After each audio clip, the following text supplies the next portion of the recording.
que justo hoy en la mañana tuve dos mentorías en grupo, también aquí en Zoom, y tuve complicaciones como hace un momento porque no salía el micrófono. Tuve que hacerlas por otro medio, pero qué bueno que ahorita sí está funcionando. Nunca salió el microfonito, pero creo que ahora me escuchan bien, ¿verdad? Sí, oye bien. Ujú. Buenísimo. ¿Cuánto tiempo tengo para irme en la línea de lo que tú me digas? Mira, generalmente estos conversatorios demoran entre una hora, hora y media, 2 horas. El que más ha hablado 2 horas. Porque lo que pasa es que se extienden con preguntas y respuestas, a veces son tan claros que no hacen tantas preguntas, o sea, es muy, muy variable, pero aquí vámonos hasta donde demos. Ok, bueno, ya me complicaste porque tengo preparados como 3 minutos y medio, pero los voy a extender a 5. Vas a ver que va a salir muy bien, 5 minutitos. No, realmente, es más, este tema lo doy en conferencias en 1 hora y a veces lo doy en videos en 12 minutos, así de conciso. Pero quiero, más que el tiempo, quería saber el tiempo con ustedes, sobre todo. Pero ya vi que además ustedes tienen igual que yo, las 8 y 7, ¿verdad?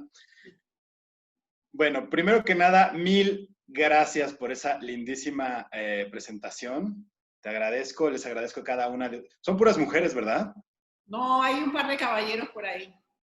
Ah, a ver, tengo que mover la pantalla. Bueno, sí te creo. Bueno, a todas, sé que no me gusta el incluyente de todes. Yo le voy a hacer caso a la Real Academia cuando dice que si hay más mujeres, se dice todas, y los hombres seguimos y entendemos, aunque no estemos familiarizados, pues todas ustedes, quiero darles las gracias por estar aquí. Estoy honrado de esta invitación. Voy a dar lo mejor, y sí suena un poco curioso a veces cuando les digo que de formación veterinario, la verdad es que yo te puedo decir que los últimos 15 años, bueno, más bien, durante como 15 años no lo decía. Ahora lo digo y con mucho orgullo digo, no, por supuesto que sí, porque las dos son parte de mí y me llevó mucho tiempo integrarlas. Y curiosamente, una de las cosas que me ayudó mucho en mi propio proceso a cómo enfrentar una situación muy difícil fue el entender cómo, por ejemplo, con los animales, bueno, no sé si ustedes sabían, pero una de las características que tiene el idioma es que con el idioma se puede mentir y los animales no mienten. Los animales manifiestan las emociones que están sintiendo y que están viviendo. Entonces yo aprendí mucho esa parte, y no estoy diciendo yo el santo que no miente, no, no, no, soy humano, también sé hablar, también sé mentir, pero, y me puedo mentir a mí mismo, que eso es lo más peligroso, como todos lo hacemos. Pero cuando viví una situación que ahora les voy a ir contando, me di cuenta de que me estaba engañando terriblemente y fue tan fuerte, fue tan brutal lo que viví de un día al otro, que regresé a ese estado como animal, si ustedes quieren, en donde aprendí esa parte de mí, esa conexión con algo mucho más grande que me permitió salir adelante. Entonces, hoy les voy a platicar de un tema eh, que, bueno, voy a poner aquí el chat por si... ¿Les parece que las preguntas las hagamos al final? Es que estoy Sí, viendo que hay muchas preguntas. sí, las preguntas las hacemos al final, a menos que en medio surja algo muy, muy importante, se hace, pero normalmente las preguntas, tú hablas y después nosotros preguntamos. Ok, entonces alguien de ustedes si me ayuda, porfa, si se repite una que es como muy importante, me dicen, ¿vale? Ya sea que no estoy siendo claro o hay algo que necesitan como detenerse porque puede ser un parteaguas para la vida de alguien, con todo gusto nos detenemos tantito. Entonces, bueno, les comentaba que una de esas cosas que me ayudó mucho fue el estar familiarizado a entender patrones, porque yo dentro de la parte de veterinaria me enfoqué mucho a la neuroetología. ¿Qué rayos es eso? Bueno, la etología en sí misma es el estudio de la conducta y la neuroetología es la relación del cerebro, o sea, las partes del cerebro y la conducta. Básicamente es lo que hacía, si han visto Big Bang Theory, esta serie, bueno, que ya acabó, pero la novia neurocientífica, es algo así. Yo trabajé con primates durante varios años y la relación con la conducta humana también. Pero bueno, independiente de eso, les voy a contar que cuando yo estaba en el último año de la carrera, en México son 5 años, cuando yo estaba en el cuarto año, me puse como loco frenético a buscar una beca porque quería irme a África, quería trabajar con leones y con elefantes y con todo este tipo de animales. Y bueno, pues como era un poquito hablador, porque en México se llevan dos carreras en una, veterinaria y zootecnia, y la zootecnia yo nunca estuve de acuerdo, pues evidentemente los de zootecnia no me tenían buena fama, no me querían mucho porque hablaba de más, yo era bastante atarantado en esa época, y entonces, pues me faltaba una décima. Bueno, en México tenemos un sistema que es del 1 al 10, y tenía 7.99 y el mínimo era 8 para poderme ir, por lo menos representado por la Universidad Nacional. Pero dije, bueno, el no ya lo tengo. De otro modo, era muy nerd, hubiera tenido un promedio altísimo, pero también era un poco conflictivo. Entonces, pues no lo alcancé, pero dije, si por capacidad puedo, voy a buscar por otros lados, y me puse a buscar por muchos lados. Finalmente di con unas personas de la ONU que luego me conectaron con otras personas, y pude irme, bueno, digo, no irme, conseguí una beca, hice un examen, estuvo muy difícil, pero lo logré, conseguí una beca para irme a Kenia y a Uganda, pero me decían, bueno, finalmente ya tienes esa beca, estaba muy contento, pero me tenía que ir en enero. En esa época era más o menos finales de agosto, principios de septiembre, y yo decía, ok, me falta un año, pero bueno, puedo hacer un semestre, me voy a África y regreso y termino la carrera. Y me dicen, no, no, no, no, no, estás equivocado, tienes que irte con carrera terminada. Dije, oh Dios, ¿qué haré, qué haré? Dije, bueno, no pasa nada. Termino la carrera 2 semestres en uno, pero incluso les dije, oye, pero no me va a dar tiempo de titularme. No sé allá en Panamá cómo funciona, pero al menos aquí en México el título tienes que hacer, por ejemplo, una tesis que te puede llevar un año o alguna otra manera. Y me dicen, no importa, lo que necesitamos es que tengas todos tus créditos terminados y ya después regresas. Y dije, perfecto. Entonces, voy a irme feliz de la vida. Incluso ya había hecho eso alguna vez porque en México hubo una huelga de la universidad y me fui un año a Austria. Cuando regresé alcancé a mi generación porque me puse como loco a estudiar. Y dije, lo vuelvo a hacer. No, o sea, es horrible, pero lo vuelvo a hacer. Claro, implica dormir pocas horas, porque no sé allá, pero aquí en México está un poco desprestigiada la carrera, no nos ven como medicina, pero es medicina y es medicina en animales. Entonces, 2 semestres en uno es una locura, pero verdadera locura. Solo que yo dije, ya tengo la oportunidad, no voy a dejarla ir por un par de días que no duerma. No iba a ser más de un par, pero bueno. Finalmente, hablé con los doctores me dijeron, no hay problema, te guardamos la calificación, vete. Wow, feliz de la vida, pero había un pequeñito problema, porque aunque ya tenía la beca cubría solamente una parte o sea, de los estudios. Pero la plata, señores, ¿qué pasa cuando aquí en México decimos lana? Y dicen, sin lana nadie teje, ¿no? Sin dinero, pues no importa cuánto quiera, aunque tenía la beca, pues simplemente hasta el ticket para el boleto de avión. Y además yo me quería llevar a mi perro gigante y quería viajar estando allá y quería no vivir súper corto. Y dije, bueno, en estas 2 semanas, casi una semana que me quedaba de vacaciones, iba a vender todo. Me puse a vender, híjole, mis libros de veterinaria, que fue un dolor tremendo porque toda la carrera los ahorré para comprarlos y me los compraban siempre a una décima parte. Ya saben, cuando te ven en una necesidad. El caso es que empecé a vender todo, mi computadora, dije, pues es que no me va a dar tiempo de trabajar, porque voy a estar de 7 de la mañana a 10 de la noche en la universidad de lunes a sábado. Eso es una locura. Y entonces dije, bueno, no importa, debe de haber algo más. Me puse a buscar en todo mi cuarto que tenía y finalmente tenía una lámpara y un rifle de 1800 que mi tío abuelo le había regalado a mi papá y mi papá me había regalado a mí. Ok, maravilloso. Uno de esos rifles de colección, de esos bueno, no sé si allá lo hacen, pero aquí de un poco mal gusto, pero que se empotran en la pared y que tienes así como nada más de colección, ni servía. Y finalmente, a mí ni me gustaba, pero atrás de mi casa había una tienda de antigüedades. Entonces yo salí muy feliz de la vida, sintiéndome Pancho Villa, uno de los héroes de la revolución de hace 150 años aquí en México, y me detuvo la policía federal preventiva de aquel entonces. Aclaro, ese rifle había salido de la casa muchas veces. y se veía a leguas que no servía. Lo habían sacado para, de repente, en un disfraz en Halloween o algún otro momento, y nunca pasaba nada. Si acaso, una vez un policía le dijo a mi mamá, porque también lo fue a evaluar, le dijo, señora, que no salga, que no es que... Y ella dijo, no te preocupes, esto no sirve. Pero la gente que me detuvo eran policías que acababan de crear poquito antes y eran policías militarizados. Entonces, pues eso es otro tema.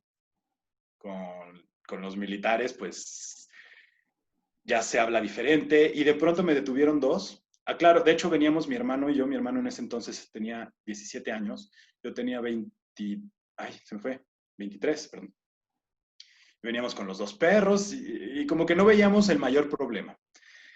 Y de repente me detienen y 2 minutos después había otros dos policías y luego cuatro y de repente, antes de que se imaginen, en pocos minutos eran 36 policías de diferentes corporaciones, unos de ellos atrás de motocicletas y de vehículos gigantescos apuntándome con rifles y cosas loquísimas. Recuerdo que una señora salió gritándoles, ¡ay, son unos idiotas! ¿Cómo creen? Hace poquito asaltaron y no hicieron nada. Y este chico que todos lo conocen aquí en la zona, que trabaja, que estudia, y lo detienen. Y yo me estaba ayudando, pero estaba enojando a los policías, ¿saben? Como que yo así de, porque yo creía que no iba a pasar a más. Yo realmente decía, ya no enojen a los policías, hablando se entiende la gente y es cuestión de que entiendan que esto, que se den cuenta que eso no sirve. Pues la señora hasta les pegó a algunos, ellos no pasó a mayores eso. A mí me preocupaba que uno de mis perros era, mi perro era un pan de Dios, pero era la raza que se considera más peligrosa del mundo, un fila brasileiro, un mastín de 80 kilos. Y dije, mi perro en verdad no hace nada, pero si me empiezan a jalonear y mover de aquí para allá los policías, se puede poner fea la cosa. Entonces, bueno, empecé a tranquilizarlo, o sea, hablando con los policías tranquilo, pero al mismo tiempo con mis manos tratando de calmar a mi perro, y eso al mismo tiempo me estaba ayudando a mí. Porque decía, no va a pasar nada, pero al mismo tiempo yo tenía la mente como, ay, no puede ser. Se van a llevar a la delegación, o sea, a la estación de policías, el rifle, y si se llevan el rifle a la estación de policías, no tengo nada en mi cuarto que más vender. O sea, si se llevan el rifle, ¿cómo me voy a ir a África? Ese es mi boleto para irme. Porque aparte el de la tienda de antigüedades ya me había dicho, oye, pero es un Winchester, le dije, es un Winchester de 1800, pero está oxidado y está feo y le faltan piezas. Y dijo, eso no me importa. Dice, mejor que no sirva. Pero si dicen 1800, ya te fuiste a África. Dice, con la condición de que regreses y salves jaguares. Y yo, ok, ya bueno, feliz de la vida. Cuando fui por el rifle de regreso, me detuvo la policía, lo que les cuento.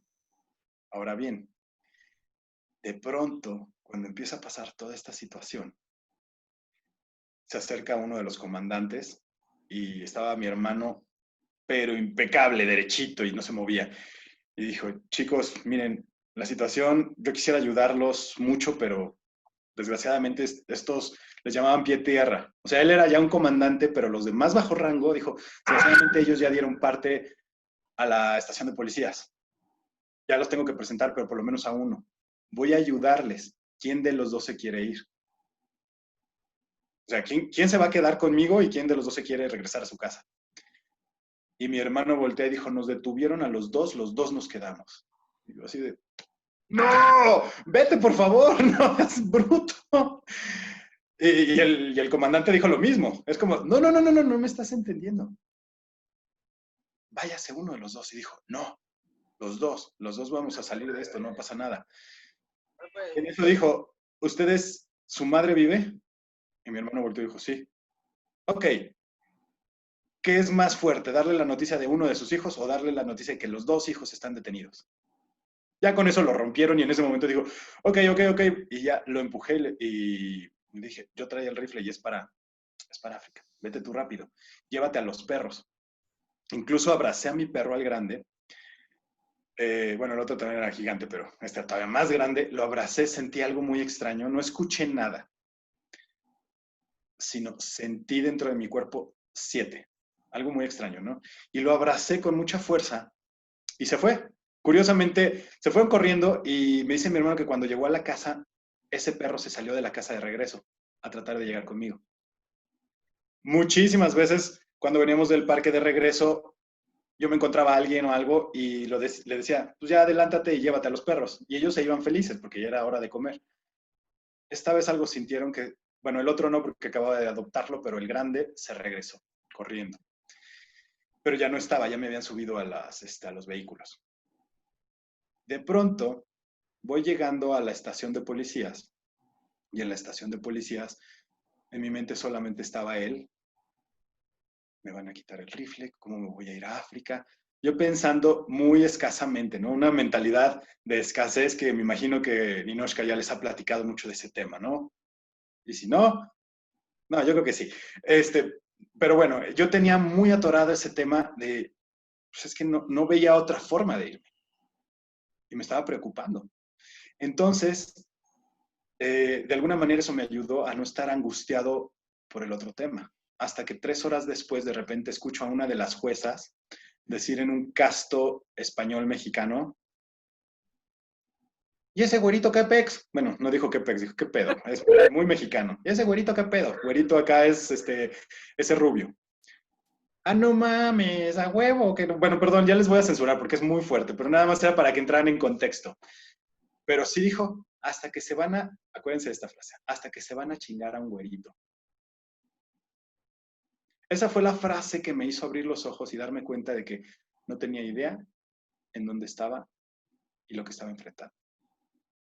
No era mi jueza, afortunadamente, pero era la mentalidad que existía ahí.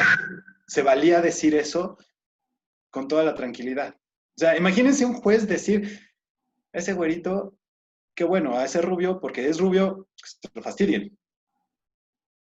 Pero del color que sea, estamos de acuerdo. Ahí me di cuenta de que se trataba de algo más serio.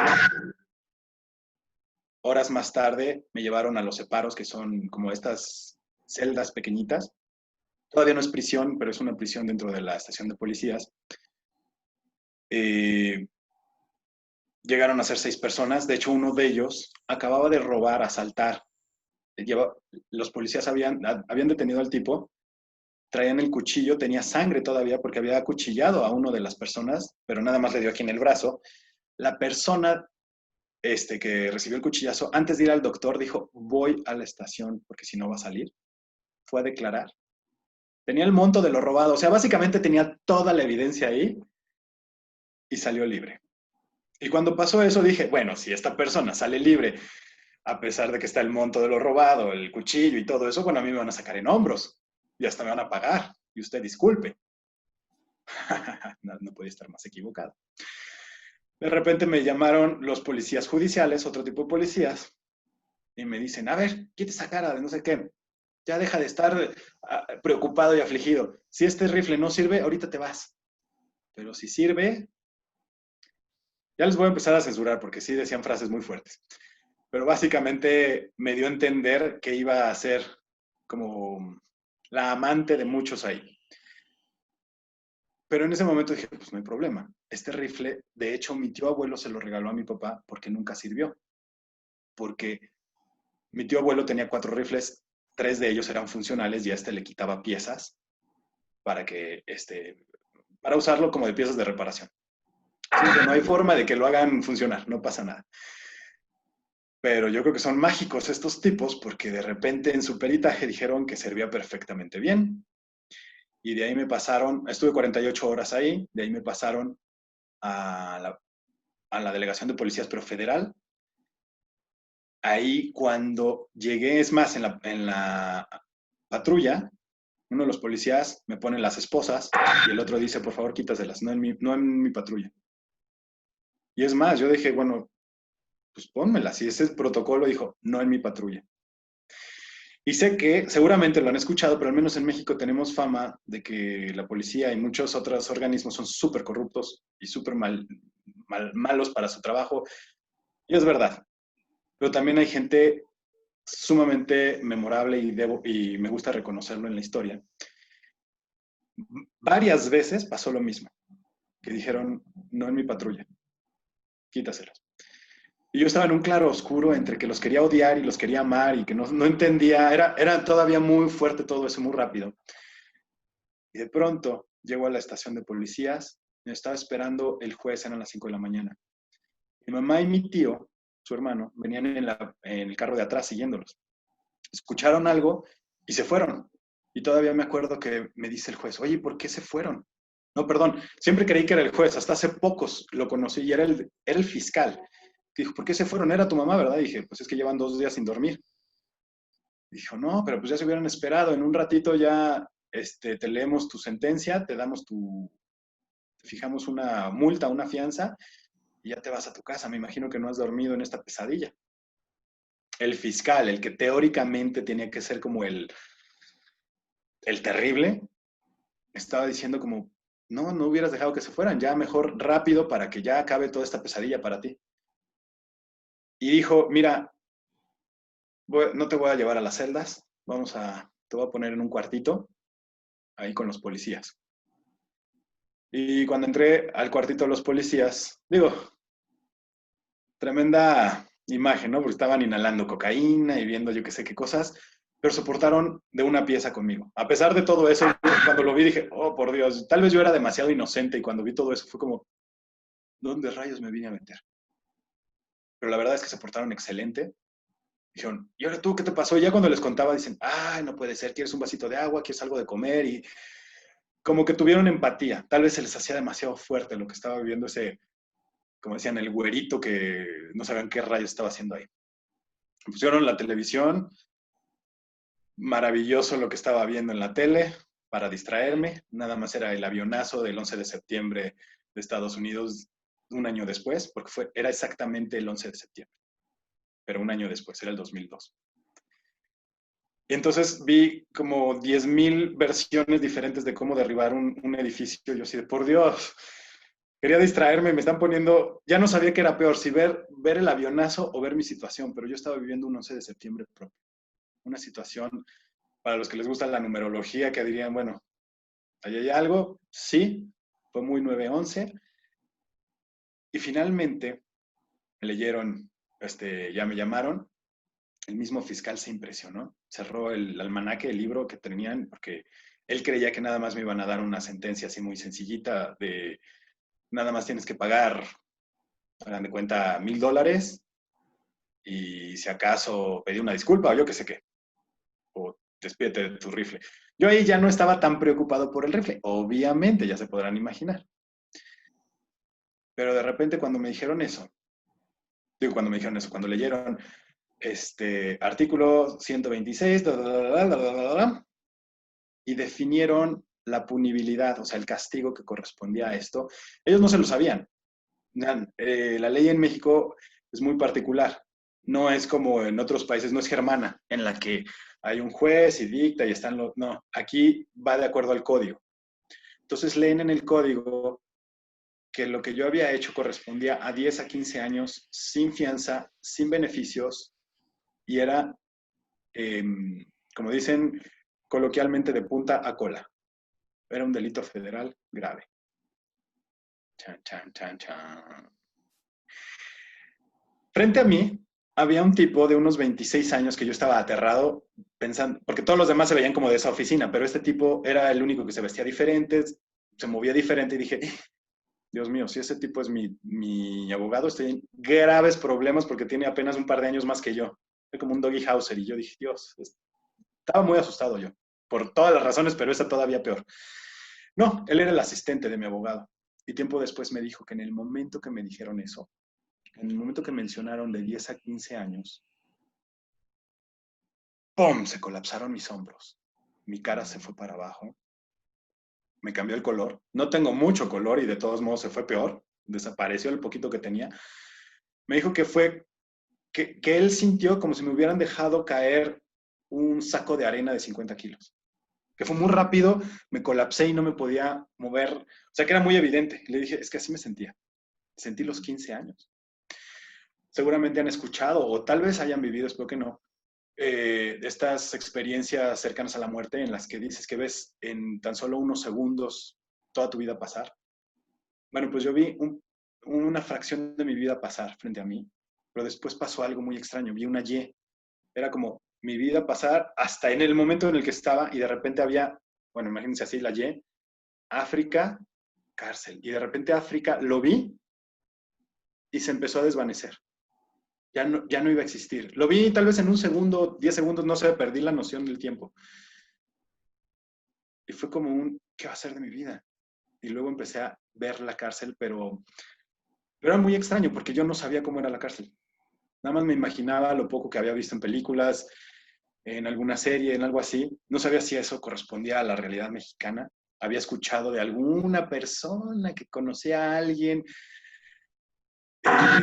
Aparte estoy hablando de, no era raro que de repente una persona escuchara que a fulanito de tal lo metieron 3 días en la cárcel y es de clase media. Y entonces al menos en México es muy marcado. Si alguien de clase media entra a la cárcel, es un problema mayúsculo. Y si tiene tez blanca, es como sentencia de muerte. Ok, yo cumplía esos dos. No lo del dinero, porque estaba buscando para lo del rifle en verdad como 3 centavos, pero el otro lado sí. Entonces dije, ¿qué va a pasar conmigo? 15 años. Y empecé a sufrir los 15 años en esos 10 minutos, 20 minutos. Curiosamente ahí ya no me regresaron a ese cuartito. Ahora sí me llevaron a la celda de ese lugar que se parecía más bien a unas escenas del Señor de los Anillos, pero las más tétricas. En verdad eran túneles llenos de agua y sangre. O sea, una zona muy violenta, porque aquí ya eran delitos federales y había tipos muy peligrosos, muy violentos. Y bueno, pasaron muchas cosas esa tarde y esa noche. Finalmente en la noche me llevaron al reclusorio, a la cárcel. Y cuando llegué en la celda, me recibió una persona que volteó y me ve y me dice, bienvenido, ¿sabes por qué estás aquí? Yo en ese momento quería caerle a trompadas, a golpes, a decirle, a ver, baboso, llevo 3 días, mañana, tarde y noche me están, dice y dice, portación de arma de fuego de uso exclusivo del ejército. Claro que sé, obviamente todos saben. Pero tampoco quería que me saliera con una máxima o una frase bonita motivacional de Pablo Coelho.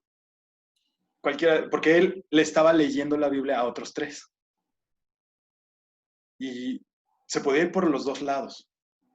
Pues yo me fui al fondo de la celda, me di la vuelta y quedé viéndolos frente a frente y había como unos muros de cemento que me cubrían de los lados y estaba nada más esta parte de frente y dije, bueno, si van a querer hacer algo van a tener que venir de uno en uno y voy a ponerme, pero me sentía como un león enjaulado, como fiera. ¿Alguna vez han sentido tanto miedo, pero tanto enojo al mismo tiempo que no saben de lo que son capaces?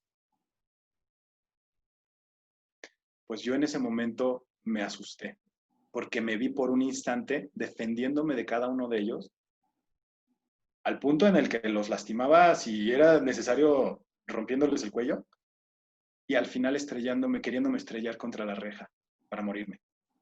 Y también fue tal vez menos de 2 segundos, tal vez fue un segundo. En el momento que pasó eso me asusté y dije, no, no, no, yo pensando esas cosas, era como de yo suicidándome, ese tipo de idioteces, eso no corresponde a... Y empecé como... Y en ese momento me dice, para aprender a ser libre, ánimo, Dios te ama.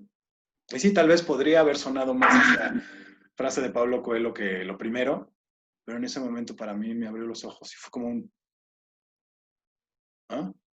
Y me dice, ¿fumas? Yo había fumado muy poquititito un cigarro cada 3 meses, pero llevaba 1 año de no fumar. Y en ese momento fue como, ok, ¿quieres café? Yo no tomaba café. Había un café, un bolillo, un pan y un cigarro. Cada una de esas 3 cosas al día siguiente, yo no me imaginaba que eran motivo de pleitos, pero pleitos, ya se podrán imaginar, pleitos que mandaban al hospital a los demás. Y sin embargo, estaban esos 3 esperando para mí. Nunca un pan me había sabido tanta gloria. El café para mí sabía a patas, pero este en particular fue como un regalo de Dios, así de, en verdad no me gusta el café, y menos el café de la cárcel, que sabe agua de calcetín, pero mala. Y esta, bueno, fue como un wow. O sea, sentí el apoyo de gente que en otras circunstancias habría sido completamente despreciable y me estaban apoyando. Y fue muy chistoso cómo empezaron a pasar los días y cada uno de esos días tuve la enseñanza exacta. Tal vez siempre pasa lo mismo y yo estoy seguro de que siempre pasa lo mismo, pero en ese momento tal vez yo estaba con los sentidos tan agudizados, tan brutalmente abiertos los ojos, los oídos y todo, que empecé a poner atención. Pocos días después, mi cuñado me mandó un libro, el libro de Dan Millman del Camino del Guerrero Pacífico, no sé si lo han leído. Porfa, si pueden, si tienen la oportunidad, léanlo. Hay películas y son un poquito más prácticos. El libro está mucho mejor definitivamente, pero bueno, pueden leerla, iba a decir leer la película, no, leer el libro o ver la película. Había mucha información ahí, pero una de las cosas maravillosas que saqué de eso fue el que durante el momento más crítico le repetían una y otra vez a Dan, al autor, ¿estás poniendo atención? Y nunca se me olvidó. Fue después de esa, para mí fueron muchas las enseñanzas, pero esa fue una enseñanza que me hizo ponerle atención a las demás enseñanzas, estar pendiente de. Y empezaron a pasar un montón de cosas durante las siguientes semanas. Ninoshka, aquí te pregunto, ¿quieres que les cuente, antes de llegar a la paradoja, ¿quieres que les platique la enseñanza que me dio una rata y una paloma? ¿O esa nos la brincamos? Y esa es muy buena. Si quieren saber cómo una paloma y una rata y una cucaracha, ¿verdad? Los animales más carismáticos y más bonitos, me enseñaron unas cosas maravillosas. Bueno, pasó un mes de estar adentro. Yo había aprendido muchas cosas, pero no porque aprendas cosas y estés muy optimista quiere decir que es bellísimo el lugar. Créanme que yo quería salir cada una de esas noches corriendo, ya no soportaba el lugar. Pero sí estaba aprendiendo muchas cosas, estaba sacando lo mejor que podía. Y de pronto un día me llaman primero me llaman a juzgado, me dan una mala noticia, que se habían retrasado muchas cosas de lo que estábamos trabajando con el juez y no sé qué tanto. Luego me llaman para hacer los estudios psicológicos, socioeconómicos y no sé qué tanto. Y me preocupaba que como no había terminado todavía la carrera, dije, no puede ser, por no haber terminado la carrera, no me van a poner había varios dormitorios, en el dormitorio de los profesionistas, tan poquito que me faltaba. Me van a poner en uno más abajo, en el de los universitarios. Qué inocente me veía, ¿no? Yo todavía creyendo que había como el de los universitarios, el de los que habían hecho la maestría y Sí había algunos, la verdad sí había profesionistas. No sé si pueden, piensen rápidamente, imagínense cuáles eran las dos profesiones que más había. Es más, nada más por pura curiosidad. A ver, 3 personas digan, ¿cuáles creen que eran las profesiones que más había? Ratero y ladrón. Profesionales de verdad. No, porque rateros sí había muchos. Y ladrones muchos. Pero profesionistas honorables, bueno, que habían estudiado en la universidad, vaya. No sé qué tan honorables. Abogados. ¿Qué otro? Contadores.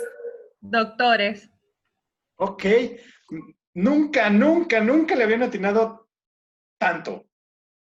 Ya estoy un poco decepcionado de esto, caray. Los 3.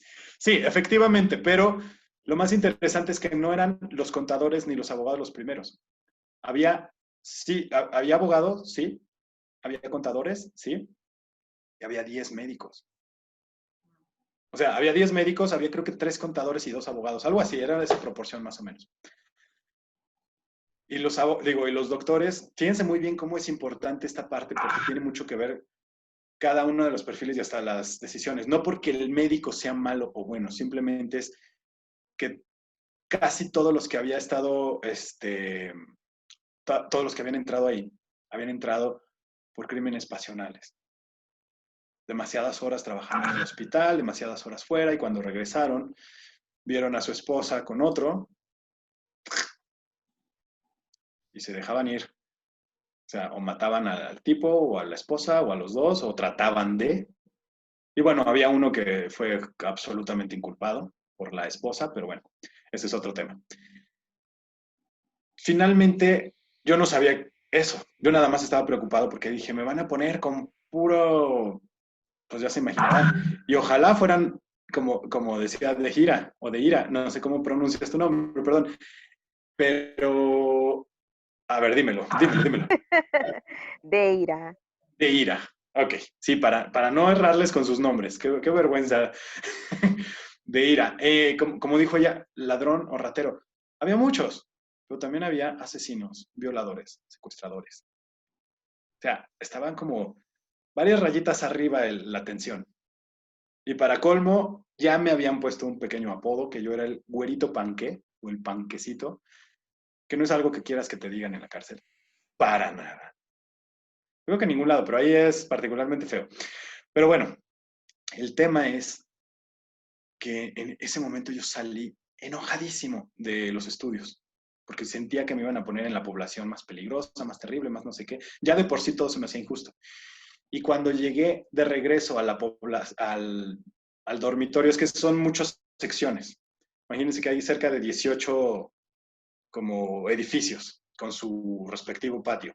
Es un patio como de canchas de básquetbol. Cuando llegué a COC, que es Centro de Observación y Clasificación, de regreso, había una montaña de basura absurdamente grande, pero gigantesca porque pasó algo con el servicio de recolección de basura y entonces toda la basura de todo el reclusorio ese día, ¿por qué no? Se la pusieron ahí. Le hicieron un poco como en maldad, pero al mismo tiempo porque era el patio más grande y pues ahí la pusieron.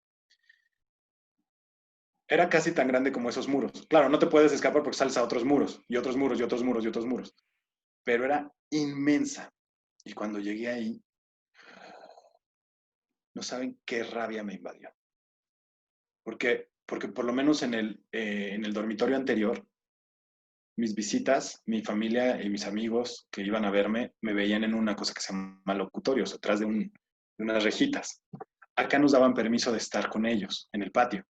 Claro, eso es más bonito, puedes abrazarlos, pueden estar platicando y demás, pero ¿saben lo que se siente cuando arrastras a la gente que más quieres a vivir una situación terrible? Lo he escuchado incluso de amigos cuando me platican que han estado en el hospital y que han arrastrado a su gente. Ahora imagínense que es eso mismo más la humillación de la cárcel. Pero era una humillación en la que además tenían que pasar por una montaña de basura. Y una montaña de basura que olía a rayos horrible, lejísimos. Desde muy lejos era una cosa espeluznante, asquerosa. Y en eso se acercaron otros internos conmigo, otros prisioneros ahí. Y me dicen, ¿qué pasó, güero? ¿Qué te dijeron? Refiriéndose, ellos querían saber si me habían dado buenas o malas noticias en el juzgado. Y dije, no, nada más fue X. Y de repente me quedo viendo la basura y dije, ¿y qué hace esto acá? Y empecé a contagiarlos de odio. Y de repente en 3 minutos yo ya había contagiado en verdad de odio, como dirán en las caricaturas, en los programas estos de niños, una turba iracunda, ¿no? O sea, un montón de gente que yo ya me imaginaba que eran como de La Bella y la Bestia con las antorchas y los picos. Estaban enojadísimos. Sí, maldita sea, no puede ser, que no sé qué. Y yo todavía orgulloso de mí, yo inicié el odio. Porque en verdad me sentía tan mal que por lo menos el vomitarle el odio a alguien más me libraba de un poquito. O al menos eso yo creía. Sentí como de, soy muy bueno porque soy tan malo que ya ellos están por allá. Y de repente, bueno, ellos se fueron y me le quedo viendo a esta pila de basura y descubro que hay una rata. No es exactamente mi animal favorito, como se podrán imaginar. Y luego llega una paloma, que tampoco es mi animal favorito, siendo honestos, ni por error. Y vi una cucaracha. Y los tres cerquita uno del otro. Y dije, qué chistoso, afuera, una rata a esa distancia de la paloma se lo hubiera comido. Y son buenas para cazar. No, aquí no había bronca, no había problema. Y la paloma ni siquiera estaba preocupada. ¿Sabes? Semejante ave gorda, pues es que estaban al lado del buffet. Era la hora de la comida, pero había comida para tirar para arriba.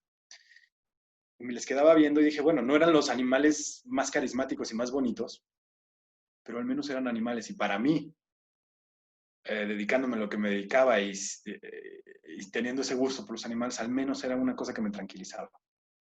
Me les quedé viendo. Pero de repente empezó algo, se activó algo muy peculiar.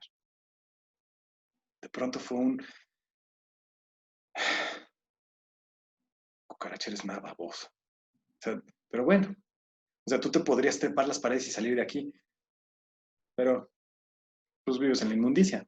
Digo, y las ratas caben por esos huequitos y también podría salirte. Pero supongo que ustedes dos florecen en la basura. Pero tú, Paloma, aunque también aprovechan obviamente la comida así de los basureros y demás, yo la estaba asociando con el vuelo y la libertad y todo esto bonito. No, y ahí estaba en la cárcel al lado de la basura. Ni por error lo más romántico, es más, era lo más repugnante. Y no pude más que empezar a decir, qué asqueroso animal, eres una estúpida. Si yo fuera tú, ya me habría ido volando. Tienes alas y no vuelas, eres una estúpida. Y de repente, ¡prr! ¡Pum! Se va volando. Y dije, vaya, te llevó tiempo, pero ya, qué bueno que te fuiste. Ya estaba contento porque ella ya se había ido de la cárcel, ya se había liberado de la prisión. Y de repente, esa misma paloma regresó. Y soy bueno para reconocerlas, era la misma. Y así de, qué estúpida eres, por eso eres paloma y no delfín. Ah, no, no, no, no, no. Y yo estaba enojado por ella, porque decía, ¿cómo eres idiota? Vete de aquí, vuela, vete, vete, vete, vete. Y me le quedo viendo y de repente vuelve a irse. Dije, vaya, la habré asustado, pero no estaba tan cerca. Todavía dije, tal vez le hice telepatía y dice que se fuera, pero qué bueno, ya que no regrese. Y volvió a regresar. No, ahí sí despotriqué. Y dije, pedazo de animal idiota, ¿cómo puede ser? Pero ya enojado, enojado, enojado, enojado. Eres tan tonto. Ya incluso el último ya ni siquiera fue la ofensa más fuerte, ya fue tonto, como de niño, así. Eres tan tonto. Y de repente sentí algo dentro de mí. Otra vez no escuché las palabras, pero sentí la información. Y no, nunca me ofendí. No me dije tonto. O lo que haya escuchado o quien haya sido. Yo dijo, ¿y si el que no está poniendo atención es otro? Así sentí esa información. Ya no me dije, ¿y si el tonto es otro? Pero escuché o sentí o percibí, ¿y si el que no está poniendo atención es otro? Fue como, ¿ah? Y en ese momento me le quedé viendo a la paloma que voló. Y por primera vez seguí con mi mirada a la paloma. Cada una de las dos veces anteriores, la paloma se iba y yo seguía viendo la basura. Y cuando la paloma voló esta tercera vez, la seguí. Jamás en la vida había visto un atardecer tan espectacular y tan bonito. No pudo más que salirme lágrimas. Es más, ahorita que lo digo, siento hasta muy bonito y siento cómo se me mueve todo. Los colores morados, naranjas, rojos, amarillos, azules, los más bonitos que hubieras visto en tu vida. Y mira que yo soy un fanático. Es más, ahora donde vivo, me cambié de la Ciudad de México a una ciudad que se llama Valle de Bravo y en la calle en la que vivo se llama Atardecer. Y vemos los atardeceres contra el lago hermosos. Pero ahora, de pronto estaba viendo un atardecer único, único, único, único. Y me le quedé viendo por primera vez a la paloma y fue como ok. Efectivamente, la paloma estaba ahí, pero tenía todo lo que necesitaba. Tenía comida, estaba segura, a pesar de donde estaba, no le estaban haciendo nada. Tenía comida y se sentía bien. Yo dije, bueno, yo no estoy en un lugar que me guste, no es bonito, pero a pesar de todo tengo lo necesario, tengo mi familia, tengo un abogado, tengo la situación. Todavía las personas me habían amenazado, pero nunca nadie me había levantado la mano. Bueno, lo habían intentado, pero nunca había pasado nada. Entonces dije, puedo decir que estoy como esa paloma, al menos hasta ese punto. Pero estaba tan enfocado en ver la basura, tan enamorado de esa porquería, que no podía ver lo bonito. Y ojo, no por ver el atardecer quería decir que alguien, sí, de repente boom, me sacaba de ahí. Ojalá hubiera pasado. Pero ¿sabes cuál es la diferencia tan drástica. Cuando tienes una situación difícil de cambiar la perspectiva, hace toda la diferencia.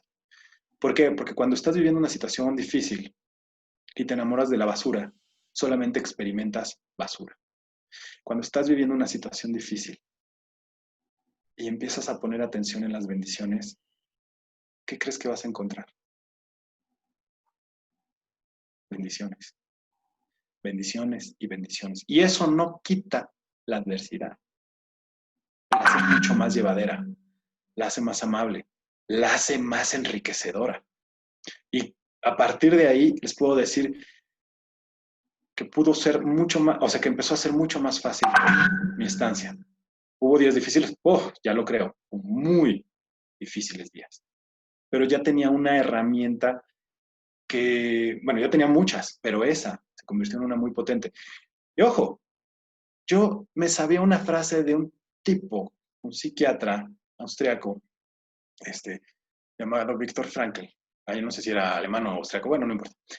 Viktor Frankl, tal vez lo conozcan ustedes o hayan leído de él.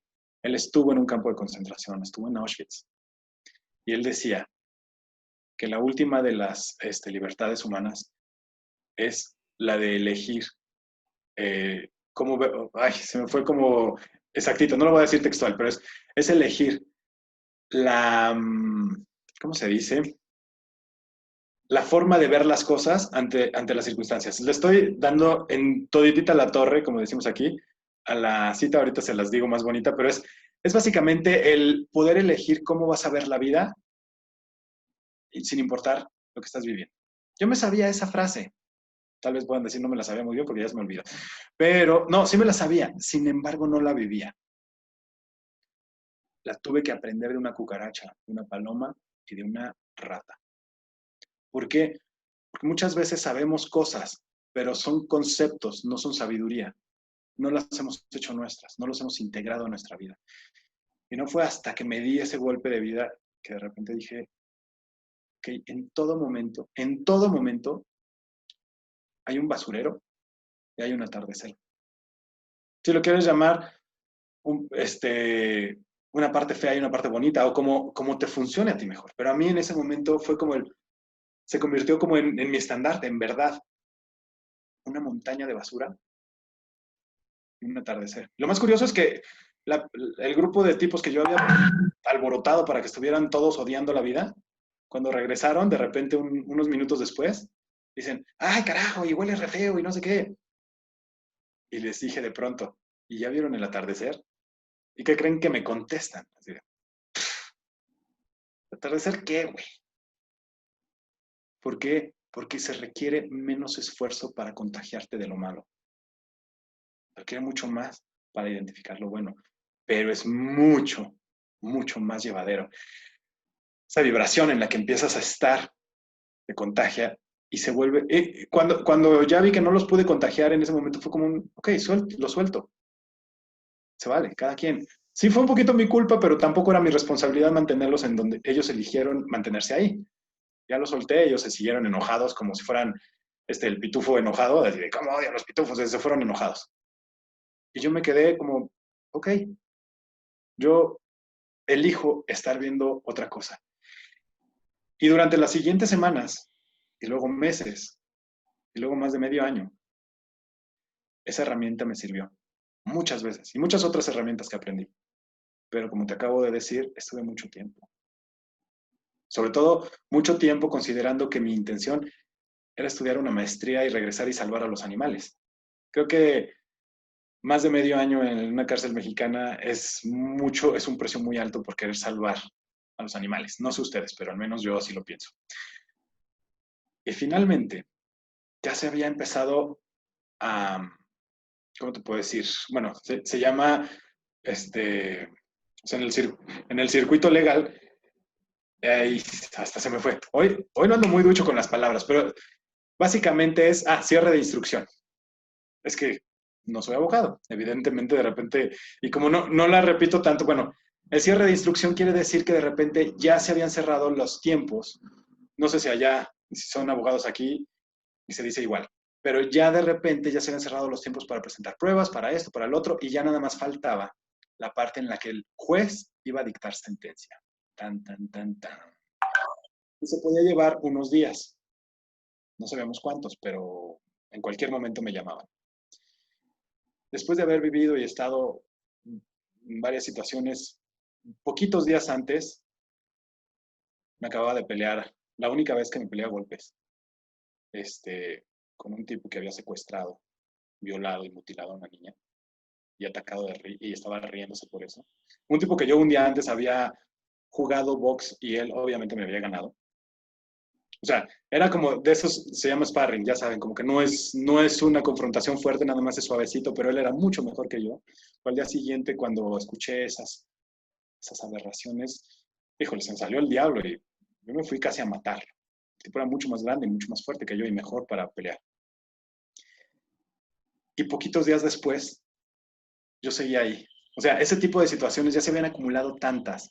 Ya estaba tan a disgusto estando ahí, ya había visto tantas injusticias de parte de los jueces, de parte de esto, de parte del otro.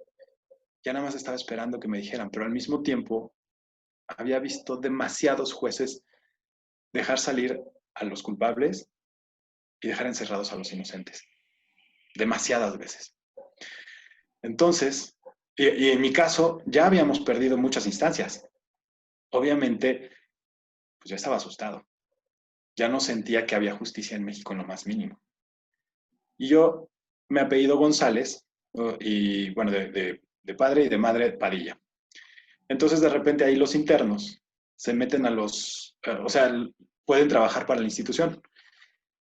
Y una de las cosas para la que trabajan les llaman estafetas, que son las personas que dan recados de muchos tipos de cosas, de que ya vino tu visita o te llaman para juzgados o lo que sea.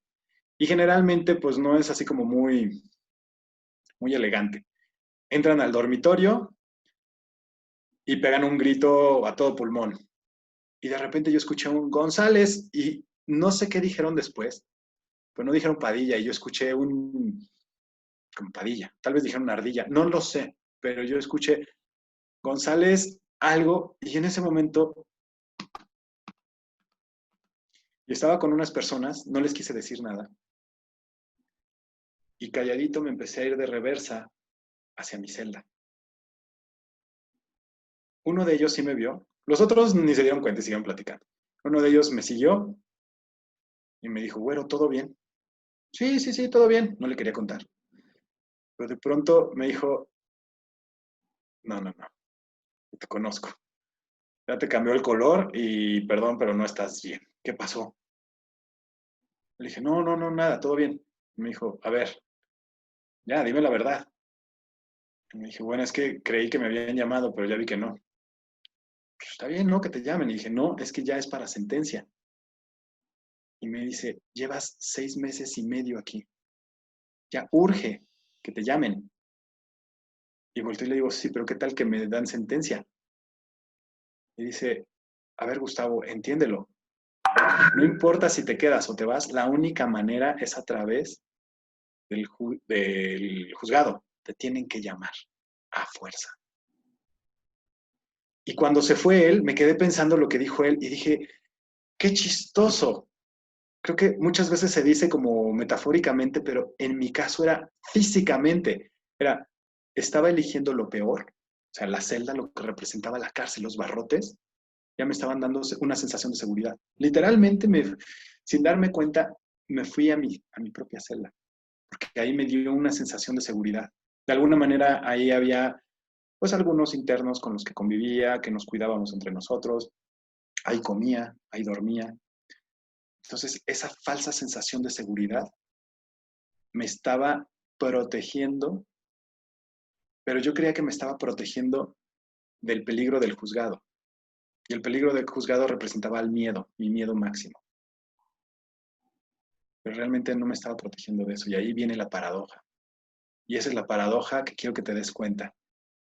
¿Qué estás eligiendo hoy en tu vida que te está privando de lo que más quieres? Yo lo que más quería era la libertad. Pero curiosamente estaba eligiendo lo que más aborrecía porque me daba una sensación falsa de libertad. Y mientras me mantuviera en esa sensación falsa de libertad, no había forma, o sea, mientras me mantuviera en mi seguridad, perdón, de la celda, no había forma de que yo viviera mi sueño más grande, que en ese entonces era ser libre. Y tal vez ahorita tu sueño también es ser libre, pero en otro sentido completamente.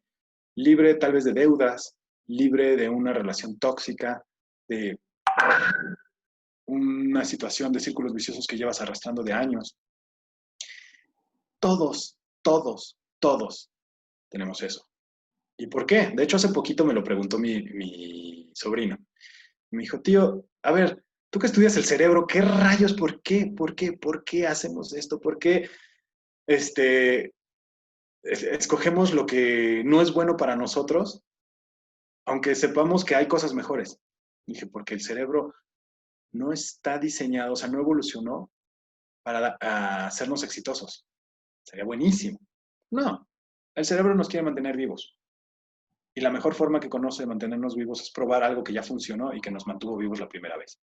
Si funcionó y te mantuvo vivo, en este caso, la celda para mi cerebro representaba una caja de cemento con barrotes que me protegía de otros criminales. Porque físicamente pasó, más de una vez. De hecho, una vez que a los de al lado, bueno, después a nosotros también nos tocó, pero una vez a los de al lado se metieron a asaltarlos. Hazme favor, pero sí pasaba. Con picos y puntas. Y nosotros no nos pasó esa vez porque estábamos encerrados. O sea, nos protegió. Pero así como nos protegió una vez de un riesgo físico, tampoco me dejaba salir. Y claro, aunque yo no quisiera, de todos modos me iban a llamar. Pero era una metáfora buenísima. Y en este momento, si tienes a la mano algo con que escribir, si lo puedes escribir en la computadora está bien, pero idealmente sería buenísimo que lo pudieras escribir en una libreta. Esta triada de la paradoja del miedo. Y en esta triada vas a escribir cuál es tu cárcel, cuál es tu protección.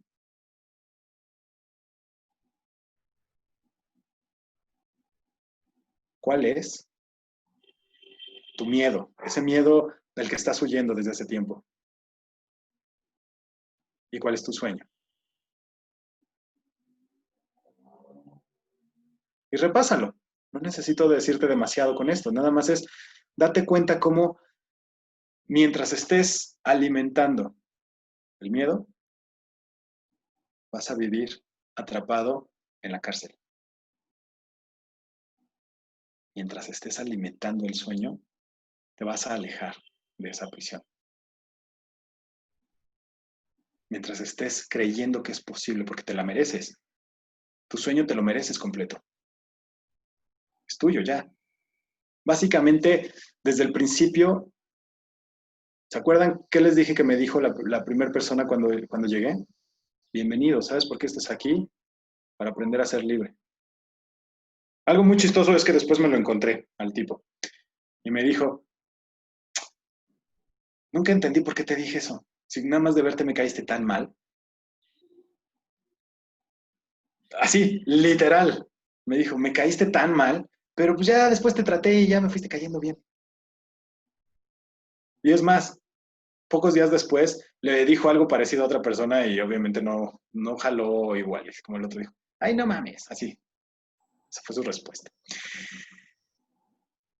Fue algo muy chistoso, pero en mi caso, yo puedo decir que fueron bendiciones en todos los sentidos. Y por cierto, yo entré el 11 de septiembre y salí el 11 de abril. Justo como mi hermana cuando un día agarró la Biblia, harta, porque decía, por lo menos mi mamá tiene su Biblia y su religión y todo, ¿yo qué tengo? Enojadísima, diciéndole, reclamándole, pinche Dios, si de verdad existes, a mí no me digas citas bonitas, a mí dime cuándo va a salir mi hermano. Y si los ofendo, bueno, eran las palabras de mi hermana. Pero de repente agarró la Biblia de mi mamá, que la tenía como en un altarcito, y la aventó. Y después le dio vergüenza y dijo, ay, Dios, Dios, Dios, es la Biblia de mi mamá, y toda deshojada. Y cuando la recogió, decía, y al séptimo mes cumplido, sacará tu hijo de Oriente. Decía, alégrate Jerusalén, que está por vencer, no sé qué, y al séptimo mes cumplido, saldrá victorioso tu hijo de Oriente. Y yo estuve en el reclusorio Oriente. O sea, en la cárcel Oriente. Como médico les puedo decir, no sé si creo en tantas coincidencias, como ser humano puedo decir, me vale. Pasaron tantas que yo elijo entender que en todo momento la vida va dando señales. En todo momento. Lo que pasa es que ayer eran demasiado obvias. Tal vez porque era demasiado intenso lo que viví, que las señales eran muy fuertes, pero yo te aseguro que hoy, mañana y todos los días estás viviendo cosas así de fuertes. Bueno, o sea, señales así de evidentes, pero no las vemos. Pasamos por alto muchas de estas cosas. Y se acuerdan que cuando abracé a mi perro sentí 7. Y estuve los 7 meses exactos. Nunca oí, no escuché la palabra 7. Sentí 7 y eso es algo muy extraño. No le puedo explicar a la gente por qué cuando abracé al perro sentí 7. Pero esa es la historia de la paradoja del miedo y esa es la historia de cómo una rata, junté varias enseñanzas aquí en resumen, de cómo una rata y una paloma me enseñaron a cambiar mi perspectiva ante una adversidad.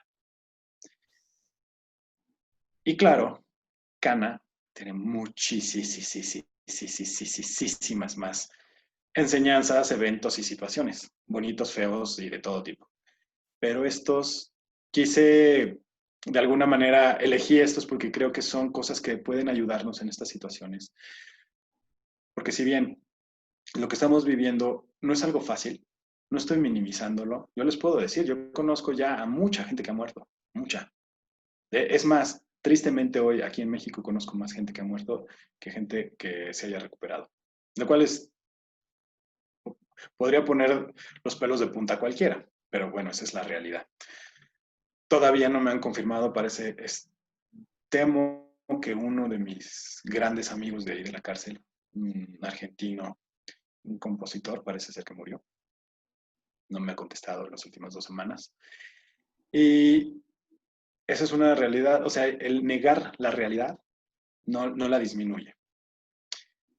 El miedo, lo decía el otro día Ninochka, el miedo no es malo. Es más, el miedo te puede salvar la vida, si entiendes que es una respuesta natural ante un peligro. El problema es que la mayoría de las veces, más del 95% de las cosas que percibimos no son riesgos reales, son riesgos inventados, porque antes sí vivíamos situaciones de vida o muerte todo el tiempo. Hoy por hoy casi no. El virus se puede convertir en una de ellas, pero tampoco se ve, entonces se convierte en algo un poquito delicado. Pero les quiero dejar esas dos partes. Una, cómo el miedo te puede matar. Bueno, matar atrapándote, pero también no hacerle caso al miedo puede ser peligroso si bajamos la guardia en estos momentos. O sea, quiero que tengas un miedo suficientemente sano para que digas, ok, esto es lo que sí hay, esto es lo que no hay. Y aprender a cuestionarlo. Aprender a cuestionar realmente los riesgos. ¿Estoy yo o mi familia, mi patrimonio en riesgo? No, realmente es nada más un invento de mi mente. Ok, entonces ese miedo es exagerado y la mayoría de las veces lo es. En mi caso, lo que les estaba contando, mi miedo era más exagerado. ¿Había un riesgo? Sí, pero una, no podía hacer nada al respecto. Y dos, no tenía suficientes elementos para sentir o para saber qué iba a pasar con el juez. Y sin embargo, yo me estaba cargando hacia el drama. Hubiera ganado mucho más tranquilidad en esos días si me hubiera enamorado más desde el principio del evento positivo. Ya después lo hice, pero me llevó un poco de tiempo. Y tuve que recordar la paloma esos días para estar como, ok, estoy viendo el basurero. Estoy viendo el basurero, estoy viendo el basurero. Y me lo tenía que repetir. La ventaja es que también había tantas ratas por todos lados que era fácil. De repente decía, mira la rata, basurero. Ok. O sea, eran mis gatillos mentales de repente y había muchos por todos lados. Había basura. Bueno, pues aunque no lo crean, en el dormitorio en el que estaba súper limpio. Pero ya caminando en los pasillos de afuera ya no tanto. Ahí sí estaba bastante sucio. Y bien, eso es lo que les quería platicar. No sé, ya no me quiero extender más. Ya estamos en 9:10. Si tienen alguna duda o algún comentario, o ya están listos para irse a dormir o a bañar o lo que hagan ya en la noche. Bueno, yo quiero empezar preguntando, wow, cuando tiene uno miedo de algo que sabemos que viene en la mente, o sea, que es miedo a algo que puede ocurrir porque está creado por tu cabeza, pero todavía no ha ocurrido. pero que al final es real, porque si está en tu mente también es real para ti. Cuando pasa eso, de hecho no le llamamos miedo, se llama ansiedad. Bueno, Cuando es creado por la mente, es ansiedad. sí, es cierto. Cuando estás ansioso, ¿cómo haces para hacer switch off de esa ansiedad? Así.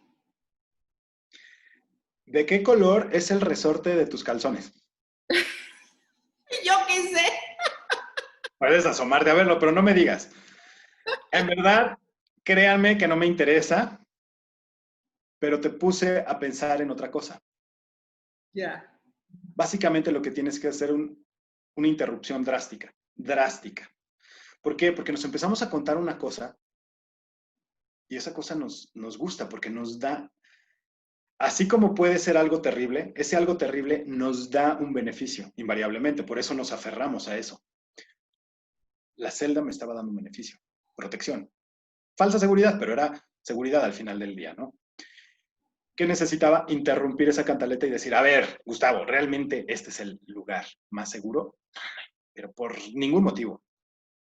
Es el más seguro de este momento de aquí. Pero hay otros lugares en los que yo podría estar muchísimo más seguro. Y dije, te lo juro que en Cancún estaría más seguro. Bueno, ya no. Tristemente en México hoy por hoy ya no es seguro. Cancún, me gustaría decir que sí, pero ha cambiado. Tampoco es tan terrible porque me estás viendo con una cara de qué, pero bueno, estoy diciendo que ha cambiado de hace 20 años ahorita Cancún, desgraciadamente. Pero bueno, me quedo en la parte de cuando estás experimentando algo y tienes unos instantes en los que te permites salirte de eso y decir, ¿será que me lo estoy inventando o no? Eso es suficiente para que lo interrumpas. Ya con eso puedes salirte de esa cantaleta o si necesitas más, de plano decir, ¿qué es lo que comí ayer? O sea, te vas a algo, si estás muy, muy ansioso, tal vez no sea suficiente esa pregunta. Tiene que ser una pregunta del calibre suficiente en comparación con la emoción que traes. Si es una emoción muy fuerte, no va a bastar con una pregunta débil. Tiene que ser muy potente. Pero lo puedes hacer. O sea, tienes que interrumpir. Esa es la clave. Y una vez que interrumpes, conscientemente te diriges hacia el otro lado.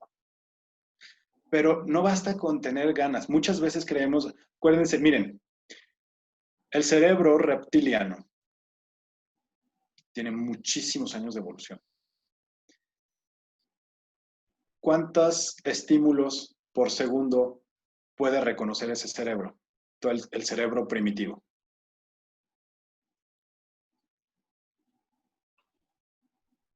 Ejecutar y reconocer cerca de 1 millón,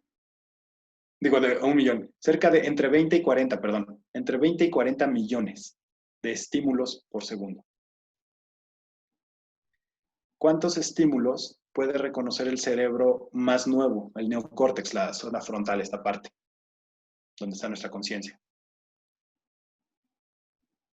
¿Cuántos? ¿Quién da más? ¿Quién da más? Voy a ir a decir un número. A ver, échale a alguien, dígame un número. Nadie se atreve, les voy a tener que decir yo. A ver, Mayra. 50.000. 50,000. ¿Quién da más? ¿Quién da menos?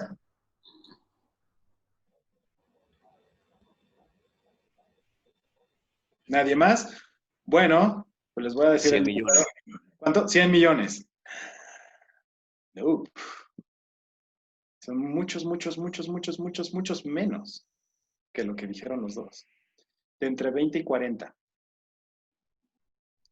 De entre 20 y 40 estímulos por segundo, la zona prefrontal, o sea, la nueva. Y dentro de 20 a 40 millones por segundo, la parte reptiliana. Eso quiere decir que va 1 a 1 millón. Tu inconsciente opera 1 a 1 millón. O sea, es 1 millón de veces más activo. No quiere decir que sea más potente en absoluto. Depende cómo se mida, pero es más activo. Es muy difícil que le ganes si no tienes las herramientas adecuadas. Es por eso que es tan difícil cambiar. Es por eso que aquí en México le dicen muchísimo esa frase que no soporto, pero dicen, échale ganas, que quiere decir como, esfuérzate. Cuando dicen échale ganas, no, me imagino a alguien que está pasando con un sombrero y le echas las ganas ahí o en una canasta. Digo, ¿en dónde las has hecho? No basta con esforzarte. Tienes que tener las estrategias adecuadas. Y lo que hizo ahorita Ninochka fue muy adecuado. Decir, bueno, a ver, ya tengo el miedo, cómo lo cambio? Les voy a dar un pequeño tip, por ejemplo, si están sintiéndose muy ansiosos o están sintiendo mucho miedo, ¿qué pueden hacer? Hay una que sí sirve, pero que está un poco sobrevalorada, a menos que sean yogis. Ya les di un tip, que es Respiración. la respiración. ¿Sirve? Yo prendo Sí. la televisión. No, la respiración es, digo, la televisión es terrible. Bueno, depende. Te puede distraer, pero realmente el problema es, como te decía, sigue activa esa parte reptiliana en la que está atorado el, ¿cómo se llama? El problema.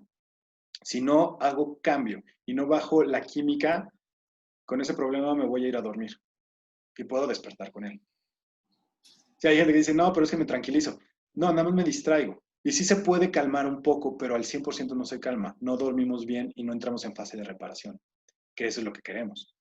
Más ahora, que necesitamos la fase de reparación. O sea, cuando dormimos entramos en fase de reparación celular. Y eso nos ayuda a tener un sistema inmune mucho más fuerte. Entonces necesitamos una fase de reparación suprema. ¿Qué pasa? Que con la respiración, si la hacemos mal, podemos también tensarnos. O sea, una respiración nada más por a calmar, de hecho nos puede activar más. Hay algo todavía mucho más fácil que dos de mis mentores en neurociencias estudiaron por muchos años. Bostezar. ¡Exacto! Bostezar. Bostezar baja la actividad eléctrica, baja el nivel de ansiedad. Así. Rapidísimo. Es el equivalente a hacer meditación, pero mucha gente, por ejemplo, si estás en un problema muy grande, si acabas de perder a un ser querido, cosas así, mucha gente te dice, medita. Y si nunca has meditado, o sea, si sabes meditar, es muy bueno. Pero si no sabes meditar y te ponen a meditar en un momento de crisis, lo único que vas a poner es incómodo en la posición. Si, por ejemplo, viviste una situación de estrés postraumático y te ponen a meditar, por ejemplo, yo lo que viví fue un evento de estrés postraumático muy grande y me ponían a meditar, difícilmente lo sabe la gente. Tienen que ser gente muy, muy picuda en el tema, o muy expertos en el tema de trabajo de crisis. Y yo me llevé mucho tiempo antes de dar con uno. Dicen, la meditación en lugar de ayudarte, te puede entrar, complicar. ¿Por qué? Porque te ponen en un estado de relajación cuando tú has estado con unos picos de hay una cosa que se llama catecolaminas que estás liberando cuando estás muy estresado. Y además el cortisol, que seguramente han escuchado. Entonces, cuando hay mucho cortisol y estas sustancias que están estresando a tu cuerpo y de repente te ponen a meditar, no le estás diciendo a tu cuerpo, relájate. Básicamente le estás poniendo en una situación en la que dice, baja la guardia. Y el cerebro entra en conflicto porque dice, no, pero si bajo la guardia me muero. Si bajo la guardia, me matan. Yo, por ejemplo, que vi cómo mataban gente, evidentemente, el bajar la guardia para mí era muy delicado. Y entonces de repente que alguien me decía, a ver, medita, tenían toda la buena intención, pero no sabían trabajar eso. Tienen que hacer se llama puenteo, entre este estrés y llevarte al punto en el que ya puedes relajarte. Hoy por hoy va a haber mucha gente con esto que se está viviendo, pero sobre todo con el confinamiento, el puro confinamiento va a generar en más o menos entre el 5 y el 10% de la población estrés postraumático. En la mayoría, no. La mayoría es suficientemente resiliente para encontrar y darle un significado, por lo menos mediocrón. Digo mediocre, ¿por qué? Porque para darle un buen significado requieres mucha energía. Yo les puedo decir, al menos yo, Gustavo, creo que sí he desperdiciado algunos de estos días. No he estado tan activo en el tema de poner atención como antes, cuando estaba en reclusorio. He sacado mucha información, sí, pero no era igual. Pero tampoco estoy con toda la velocidad y quiero sacar todo, todo, todo. No. También me di permiso y dije, quiero estar conmigo. Oye, pero entre el 10% de la población mundial son 700 millones de individuos, o sea, es bastante gente. Entre 350 y 700 millones. Sí, no, lo estoy diciendo como de chiste, porque realmente es muchísima gente. Claro, considera que no toda la gente entró. Cerca de una cuarta parte de la población es la que entró en confinamiento, no los demás. Pero de todos modos sigue siendo un mundo, un mundo. Y considera que muchos de esos son padres y madres de familia. ¿Qué pasa si tú eres de estas personas que están en esa fase? ¿Qué le estás dando a los hijos en ese momento? Los hijos que de pronto están hablando de... aparte, no sé si allá hablan de la nueva normalidad. Sí, igualito acá también, es la nueva normalidad. Yo ni siquiera, no me atrevo a decir nueva normalidad, se me hace aberrante el término. Les diría la nueva realidad. ¿Por qué? Porque sí es real, porque es nueva, sí, y hasta ahí. Normal, ¿qué es normal? Antes, lo que tú vivías, Ninoshka, y lo que yo vivía no eran las mismas normalidades. Cada quien tenemos diferentes normalidades. Y el problema es eso, que queremos normal. Yo no quiero normal, quiero extraordinario. Pero la nueva realidad me implica un extraordinario diferentísimo al de antes. Implica poner atención diferente, hablar diferente, hacer ciertas rutinas diferentes, alimentarme diferente. Eso no es malo ni bueno, simplemente es diferente. Puede ser más incómodo para algunas personas.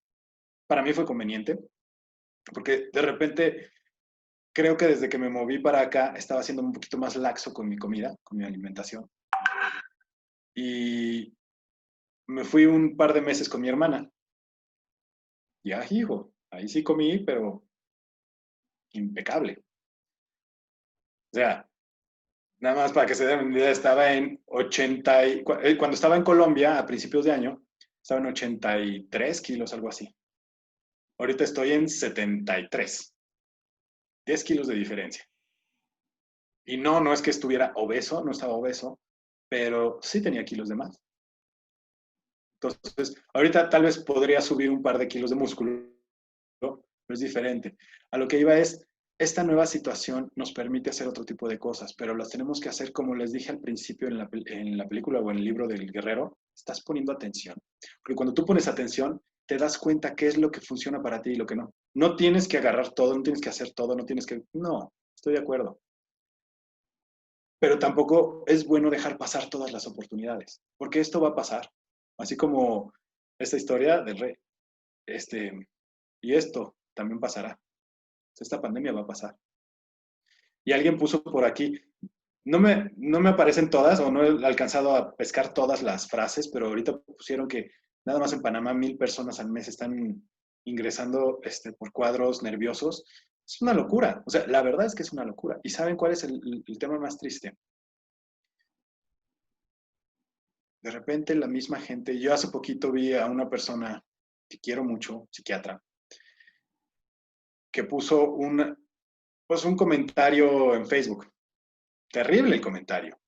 No tienes que hacer nada de esto, de esto, de esto, de esto, de esto. Pues es pandemia, no vacaciones. Y dije, Dios mío, ¿qué?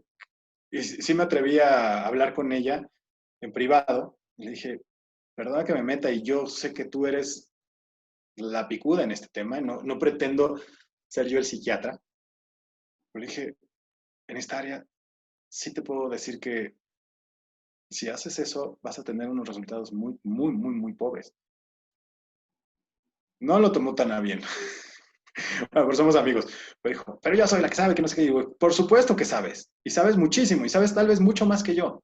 Pero en este tema, yo lo viví en carne propia. Y después estuve aprendiendo con gente y me di cuenta que de los primeros con los que estaba aprendiendo eran igual que ella. Gente con muchas herramientas para situaciones convencionales. No sé ustedes, pero al menos yo puedo analizar desde mi punto de vista el COVID y diría, lo menos que tiene es convencional. Cuando son las situaciones como la que estamos viviendo, como la que yo viví, de ese estilo, necesitamos herramientas diferentes. Una de las definiciones de la crisis es un tipo de problema para el cual las herramientas que uno tiene no son suficientes. Necesitamos expandirnos más, necesitamos crecer más, aprender más. Y lo que estamos viviendo hoy nos pide a gritos que seamos una versión más expandida de nosotros. En varias áreas, no nada más en una. Y a todos. O sea, no es porque yo, habiendo llevado epidemiología, virología, inmunología, tengo un poquito de ventaja. Ni soy ninguna de esas 3 especialidades, ni por error. Y tampoco, y aunque lo fuera, tengo amigos que sí lo son y también los está agarrando por sorpresa. La realidad es que todos nosotros estamos descubriendo esta nueva situación, solo que muchas personas se van a quedar dormidas. Entonces la pregunta es, ¿y si se puede usar algo de lo que les di aquí? Ideal, si no de todos modos de lo que han estado aprendiendo. Esto, como les dije, va a pasar. Pero tú, ¿cómo quieres salir de este capullo? Que la mayoría de la gente lo que quiere es ya salir del capullo. Y si nada más salen del capullo, van a seguir arrastrándose como la oruga. Si ya estamos en el capullo, vamos a salir con alas, ¿no? Gustavo, aquí hay alguien que escribe, estuve ansiosa y sentía el nudo de la garganta por momentos como por 7 días, más que todo cuando me quedaba sola. ¿Qué me dice de esto? Cada parte del cuerpo habla de, nos está mencionando una o varias emociones que están ahí pidiendo salir. Generalmente cuando hay un nudo en la garganta es una emoción, o sea, de una represión de algo que queremos decir, que viene del habla. Aquí tendríamos que ver cada quien su propia historia, qué significa en este caso, si te quedas sola, qué es lo que no estás pudiendo expresar y qué es lo que estás sintiendo a partir de lo que estás interpretando. Porque una persona que está 7 días sola, por ejemplo, yo estoy aquí 7 días, no tengo ningún problema. Pero, ¿qué pasa si de pronto otra persona se queda 7 días en la misma situación? Puede sentir que es... Es más, yo les voy a decir así, yo estaba feliz con mi hermana en casa, o sea, con mis sobrinos y con todos ellos, pero de repente decía, ay, mi espacio, ya necesito mi espacio. Y vine para acá porque ya lo necesitaba. Y claro, voy allá cuando yo quiero, no estoy encerrado de decir, no puedo. Aunque estamos cuidándonos mucho, no estoy aprisionado. Y eso sí es una diferencia. Por eso te dije, hay que ver qué circunstancia tiene cada persona. Si es una persona que está encerrada definitivamente y sientes que no puedes salir, idealmente, y una de las herramientas muy poderosas que se puede hacer es escribir. Yo ahí dentro inventé una técnica para mí mismo que le llamé trifecta, o sea, le decía trifecta journaling, o trifecta journaling, que era como el escribir en 3 fases. Empecé a escribir todas las noches, desde el primer día hasta el último día yo escribí. Tenía mi diario. A partir de ahí salió el libro. Pero llegó un punto, y eso no me lo habían dicho ningún experto, porque todos te dicen, sí, escribe todos los días. ¿Ayuda? Sí, sí ayuda. Pero llegó un punto en el que escribir no era suficiente y dije, siento que nada más estoy escribiendo el drama. Y entonces terminando seguía con drama. Y tuve que empezar a entender qué otras formas había, o sea, qué otras cosas podía hacer para cambiar. Entonces me di cuenta que podía escribir en 3 fases. Y la segunda fase era volver a escribir lo mismo que había escrito en la primera ronda, pero completamente neutral. Y ojo, no es nada más entrar y escribirlo neutral como si nada. Después, poco a poco, seguí estudiando y fui perfeccionando la forma. Por eso, por ejemplo, cuando murió mi papá, en 2 días, la gente creía que yo me llevaba muy mal con él. Me decían, no eran muy cercanos, ¿verdad? ¿O no lo querías? Y yo, ¿qué? Nos adoraba. Y dice, ¿pero cómo puede estar normal? Y yo, no, normal no. No me gusta esa palabrita. Normal no estoy. Y de pronto me siento triste. Pues estoy contento de haber estado con él. Estoy contento de haberme permitido llorar lo que necesitaba llorar, enojarme lo que necesitaba enojarme cuando se murió y todo lo que, porque sí lo sentí, pero tenía herramientas suficientemente fuertes para transformar algo suficientemente fuerte en menos tiempo que la mayoría. Y no es por el tiempo, porque puede tardarse más una persona, pero el chiste es hacerlo bien. O sea, no es por el que sea 1, 5, 10, 20 días. El chiste es que tengas herramientas. Entonces, por ejemplo, en este caso sí podrías escribir, pero aquí estratégicamente diría, yo no nada más haría el trifecta. Primero, en este caso, haría una parte de lo que hacemos en etología, identificar patrones. ¿Cuáles son los detonadores? ¿En qué momento te sientes así? O sea, ¿qué detona, qué pensamientos detonan que se cierre la garganta? Si pensaste en papá, mamá, en alguna persona querida y que de repente estás preocupada por ellos, ¿puedes sentir eso fisiológicamente? Sí, pero empiézalo a trazar, o sea, a escribir. Entonces, la pluma puede ser una herramienta muy poderosa, nada más que hay que aprender a usarla más allá de nada más escribir, me siento mal, me siento triste y no sé qué tanto. Tenemos que ser como detectives. Si quisieran, en algún momento les puedo enseñar con más calma, digo, pues toda una metodología para profundizar más, pero es que es muy complejo y es muy grande, pero por lo pronto ahorita lo que quiero es como que te des la oportunidad de detectar cuáles son los detonadores. Y fíjate que dije casi siempre son varios. No, ay, casi siempre, gracias, casi siempre son varios. Entonces, para que detectes qué es lo que hace que te sientas así.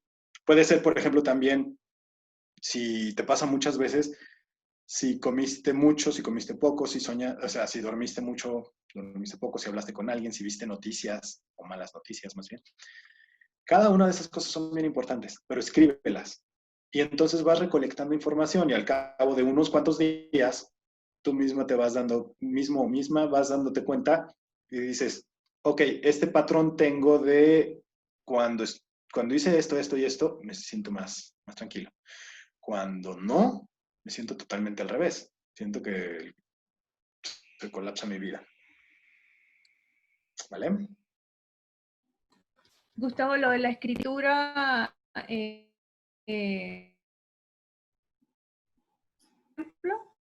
¿cortito No, o es muy extenso? podemos hacer uno cortito. Por ejemplo, haz de cuenta, hoy dices, tuve un mal día, cuando regresé, tuve que salir al súper y cuando regresé vi 2 ambulancias ahí, vi cómo bajaban a las personas y fue muy impactante y me siento muy mal, muy angustiado. Y cuando llegué a la casa, además, me recibieron con una noticia de que un familiar está muy enfermo y luego le prendo las noticias y me dan los datos de que aquí en Panamá estamos con tantas personas enfermas. Todo eso, ¿cómo se siente? Es más, todos cuando lo estaba diciendo, ¿se sintieron felices? Yo no sé ustedes, pero yo mismo, mientras lo decía, dije, no, no está bonito. Lo pude haber dicho más dramático, pero no quiero. No lo voy a hacer tanto. Pero suficientemente incómodo para que se den cuenta que las palabras impactan. Entonces, ya que hicieron esto, de repente dicen, bueno, ok, lo voy a escribir. Escríbelo con todo el drama del mundo. Con todo el drama. Permítete sentir todo. Uf, es que me sentí terrible. Y ahí sí, no hay edición, no hay represión, pones todo el drama que necesites. Una vez que terminaste, vas a escribirlo nuevamente, pero hay que cambiar el estado. En eso sí nos llevaremos mucho tiempo, no puedo detener mucho en esa parte, pero mira, nada más con pararte, moverte, sacudirte y como regresar, ya se siente un poquito diferente el cuerpo. En la segunda, el chiste es que lo escribas neutral. Sí me lleva un poquito también de tiempo explicar cómo entrar completamente neutral, pero imagínate que eres un robot. O sea, no va a haber emociones, no va a haber juicios de valor. Ninguna de esas dos cosas. O sea, no vas a decir, wow, es que venía de regreso y vi unas ambulancias terriblemente sacando a unas personas y me sentí así. Y luego me dijeron de un familiar que está enfermo y me sentí fatal. Y luego vi las noticias con los números y los números son horribles. ¿Qué es lo que diría un robot?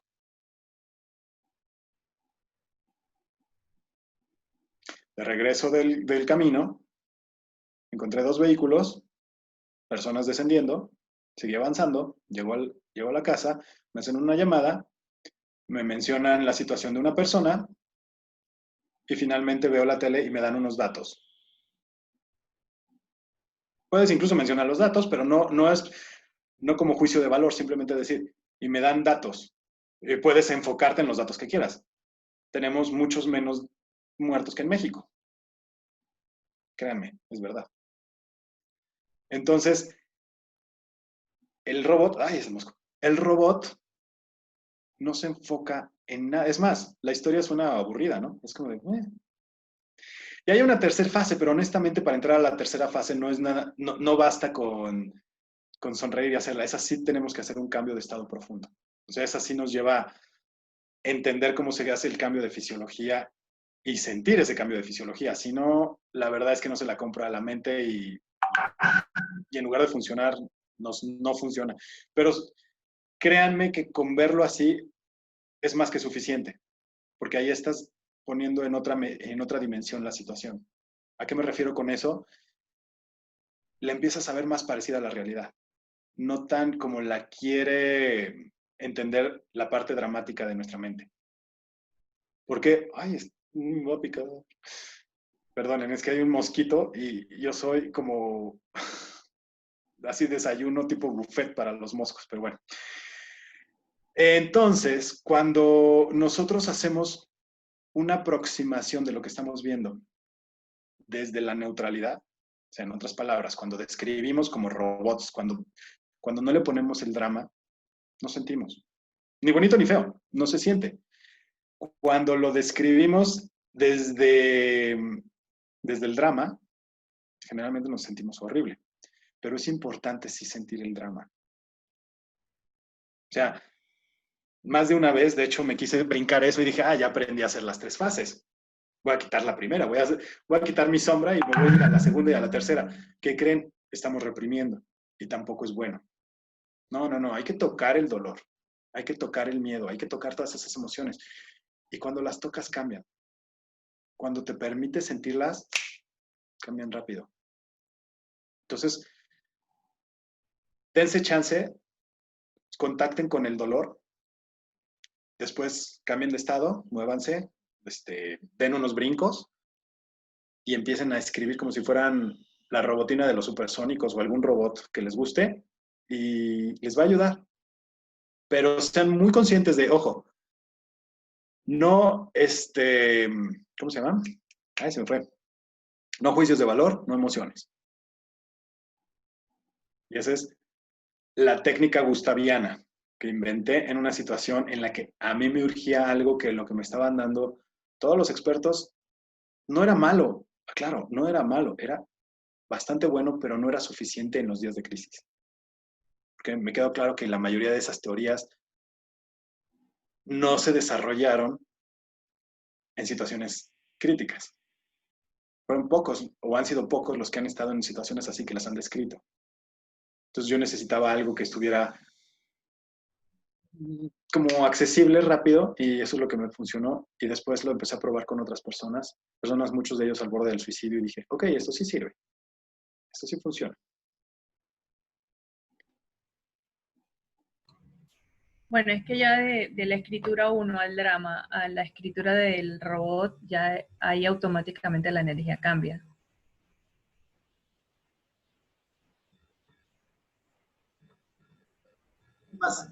Es más, te la voy a poner así.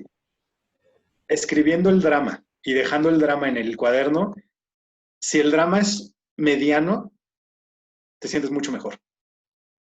Si el drama es durísimo, tal vez sí necesites algo más. Pero si el drama es mediano o es poco, con nada más escribir el drama y dejarlo ahí es más que suficiente. Si ya lo pasas a neutral, ya tu cerebro se quedó en, ok. Por ejemplo, tal vez algunos de ustedes han ido a talleres en los que, por ejemplo, al final se quema una cartita que hagas y cosas así. Si no se hace adecuadamente, ¿qué estás haciendo con esa carta? Estás regresando a tu mente. O sea, toda la información que estás escribiendo, tu cerebro está tranquilo porque la dejó en el cuaderno. Si la quemas y no hiciste el trabajo adecuado, o sea, en verdad, si no te desapegaste de eso, que es lo que la mayoría de las veces pasa, y nada más haz de cuenta que escribiste una cartita y dicen, ahora quémela. No, todavía no es momento de quemarla. Porque les digo que a veces se ponen de moda algunas cosas, pero no están bien probadas. Cuando nosotros quemamos algo, el cerebro inmediatamente lo retoma como, ok, perdí esa información en físico, la tengo que regresar aquí. Alguna vez trabajando con una chica que es diseñadora, me dije, con razón, cada vez que pierdo hago un diseño y cuando se estropea porque le cae agua o alguna cosa que le pasa al diseño, inmediatamente lo siento como otra vez mi cerebro retoma toda la información y dije, ese es el proceso. Sí se puede quemar, sí se puede hacer, por supuesto, pero hay que hacer el desapego, hay que hacer todo ese proceso, si no, vas a nada más regresar y eso es delicado.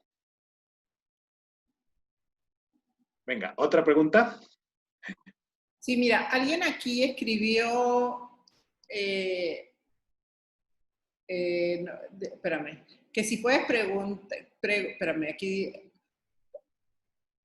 dices que como fumaste, Gustavo, que si te puedes preguntar cómo hiciste para ya no fumar y que cómo usar el bostezo, si puedes usar el bostezo como para en el momento que tienes ganas de fumar, algo así. No entiendo bien la pregunta, la verdad. Ok. Mira, te voy a ser bien franco, no tengo idea en experiencia particular de si se puede usar el bostezo antes de fumar, pero sí te puedo decir, la ansiedad que te genera cualquier situación, ¿el bostezo te ayuda? Sí. En el caso de una adicción en particular, hay que ver cuál es la raíz. Fíjate muy bien. Y es curioso, yo estaba en esta ciudad, todavía no vivía aquí, yo estaba nada más de vacaciones cuando, por cierto, nunca les dije que dejé de fumar, ¿o sí? Dijiste que en la cárcel que fumabas poquito y que fumaste o algo así mencionaste, No, nada. no, no, en la cárcel no fumé poquito. Fumé 3 cajetillas diarias. No tenía muchas herramientas al principio, tenía que agarrarme de lo que fuera. Y elegí cigarro, religión, deporte y azúcar. Afortunadamente, Una bomba atómica casi. sí, afortunadamente con el azúcar no me hice ni diabético y con el cigarro no tuve problema. Bueno, sí tuve una secuela de pulmón, de hecho, pero se está corrigiendo, bueno, se corrigió. Pero lo que sí les puedo decir es, estuve a punto de que me dejaran de hablar ya con el tema de religión porque parecía que iba a ser ya papa. Así, ya decían, Dios mío, con esto ya nadie me aguantaba. Fue que tenía que agarrar de lo que fuera. Eran días fuertes. Era muy joven y eran días muy fuertes. Entonces, cuando salí, seguía fumando entre 50 y 60 cigarros diarios. Ya se pueden imaginar, es una locura.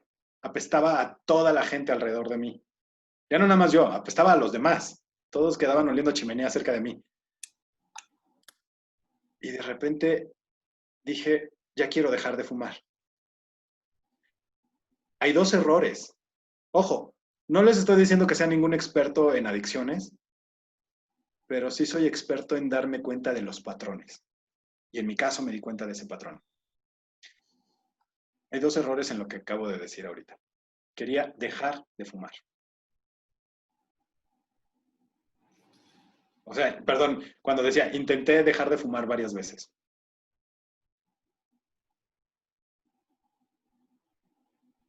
Una era el intentar. Tal vez eso ya lo hayan escuchado, pero cuando uno intenta algo y cuando uno hace algo, hay una diferencia enorme. Tal vez lo aprendieron de la Guerra de las Galaxias de Yoda, pero es muy chistoso. Si yo digo que voy a hacer una marometa, una rueda de carro o alguna pirueta ahí rara, si yo digo que lo voy a intentar y yo digo que lo voy a hacer, ¿cuál es la diferencia? La acción.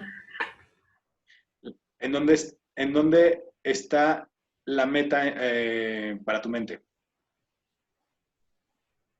Si, por ejemplo, digo, voy a intentar hacer una marometa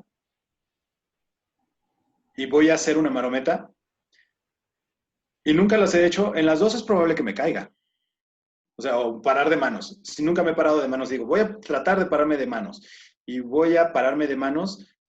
Si lo hago, es probable que me caiga varias veces en las dos. Pero ¿cuál es la diferencia? Que de repente en una, cuando digo tratar, puedo decir, ya cumplí, porque mi meta era tratar. Y el resultado estaba en tratar. O sea, no importa cómo me saliera. Si dije, voy a pararme de manos, el resultado es que quede bien, que esté parado de manos. Entonces, no importa cuántas veces tenga que caer, pararme. Cuando yo decía, voy a tratar de dejar de fumar, mi meta no era dejar de fumar, mi meta era tratar. Y lo segundo era dejar de fumar. Resulta que al cerebro no le gusta perder nada, es acaparador por excelencia. ¿Por qué? Porque cuando éramos cavernícolas, en verdad, perder era la diferencia entre vivir y morir. Haz de cuenta que tú tenías una bolsita de nueces para pasar 2 semanas en una caverna en la nieve y de repente se la llevaba una rata, te podías morir. Entonces tenías que cuidarla. Por eso el apego para nosotros es tan difícil incluso en las palabras. Nos apegamos hasta de las enfermedades. ¿Por qué? Porque eso nos da una sensación de pertenencia. Todo lo que me pertenece me ayuda a sobrevivir, según yo.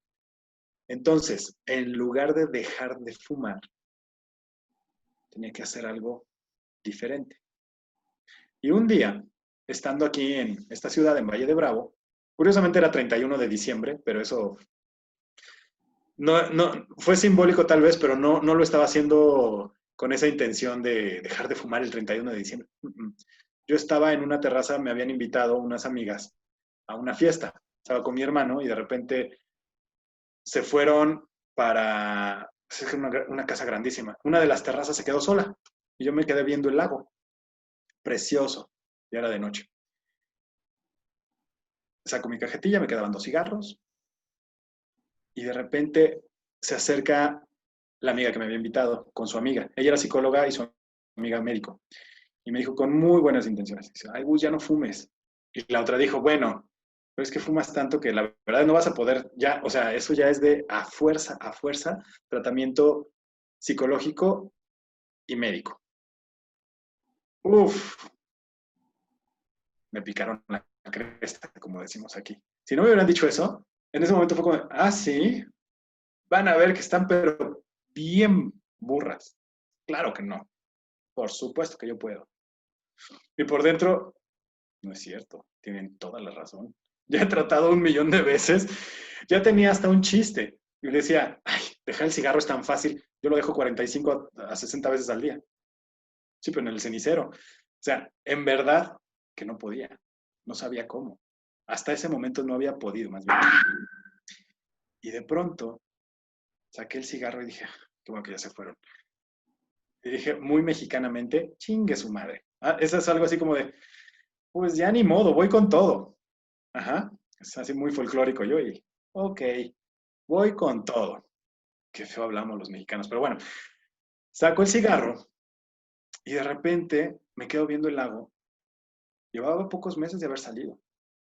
Y dije, wow, hace un año exacto, pasé año nuevo en la cárcel. Y fue terrible. La Navidad fue la más bonita del mundo, por cierto. Nunca he vivido una Navidad hasta la fecha, nunca he vivido una Navidad más bonita. Curiosamente el año nuevo no estaba preparado. O sea, la Navidad la pasé con toda la familia y fue hermosísima. Pero el año nuevo me agarró chueco. Pero bueno, el caso es que de repente empecé a hacer la comparación y dije, wow, hace un año las circunstancias eran completamente diferentes.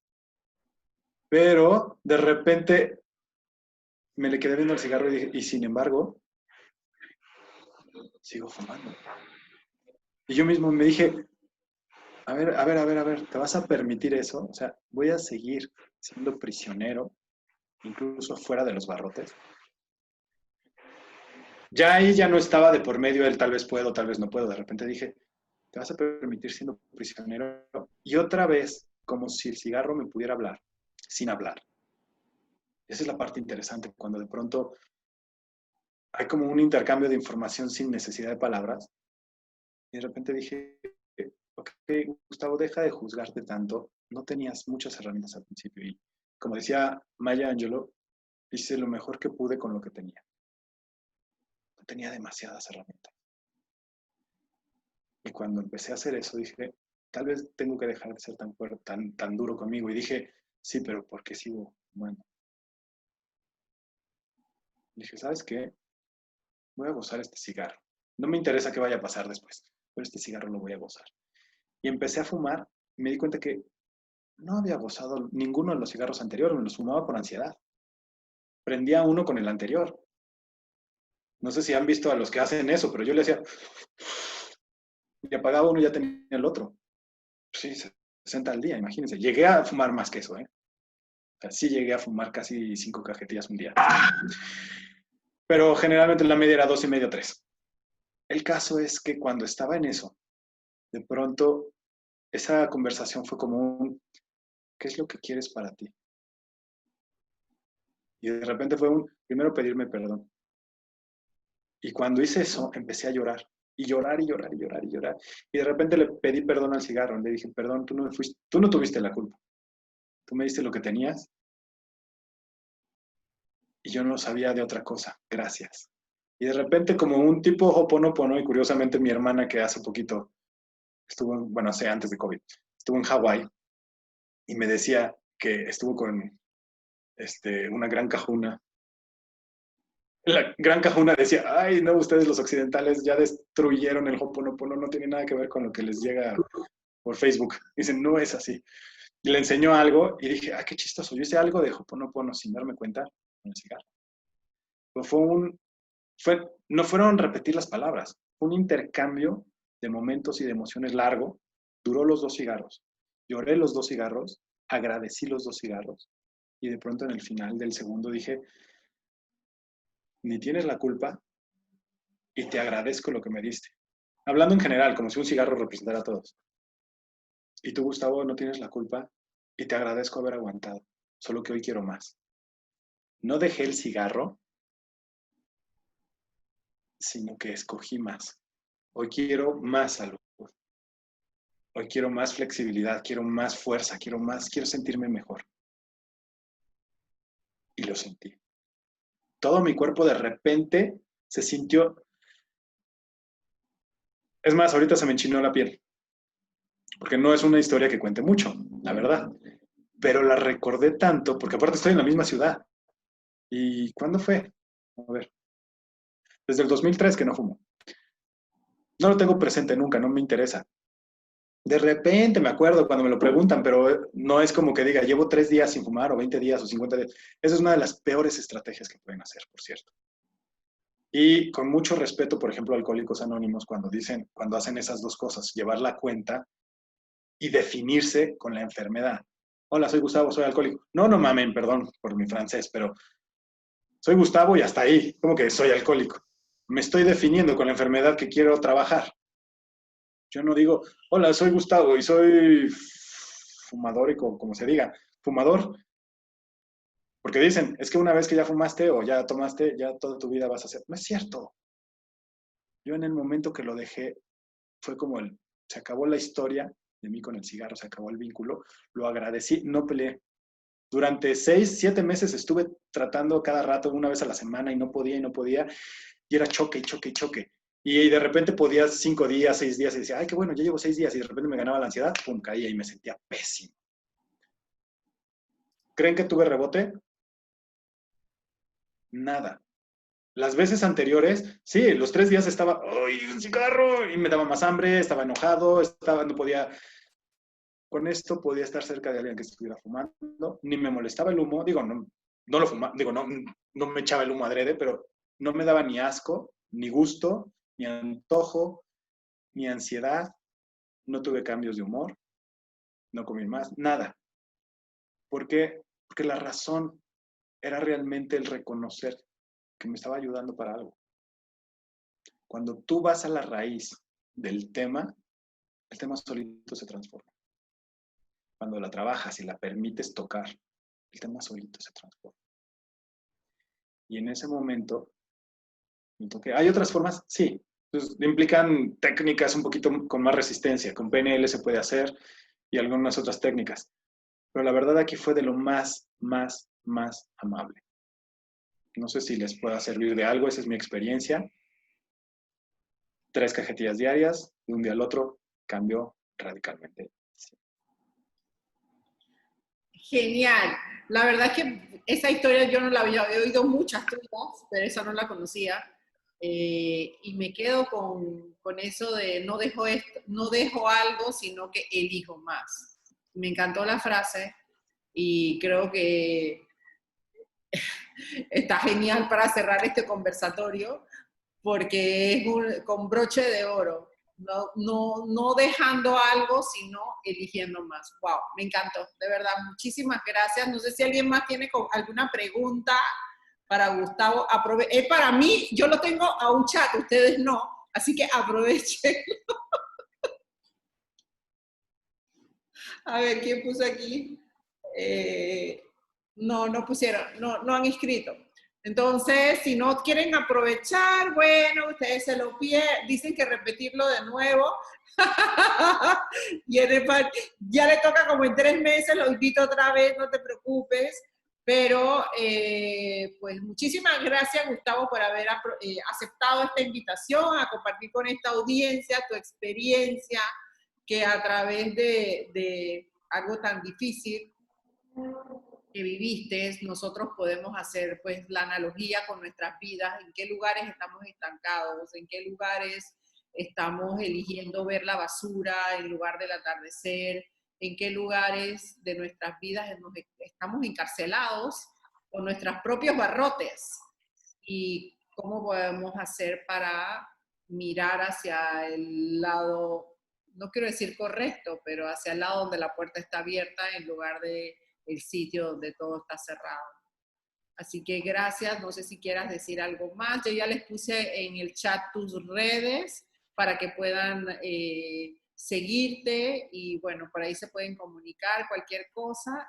Muchísimas gracias, de verdad. Gracias por haber aceptado la invitación y por esta rica noche. Qué interesante esto que estás haciendo, qué gusto que haya gente así y en verdad reconozcanle esta parte, porque implica esfuerzo y a ustedes también el esfuerzo de estar aquí compartiendo y aprendiendo. Gracias a todos. Yo sí dije, bueno, si digo alguna palabrota mexicana, pues ya ni modo. Les dije bastantes, no pasa nada. Pero algunas sin intención y eso es lo más chistoso.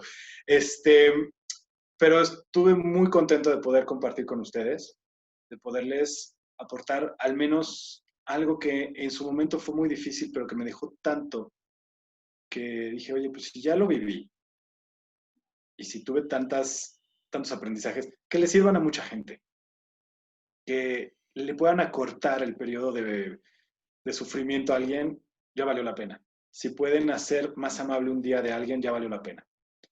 Y bueno, les dejé varias herramientas, varios temas.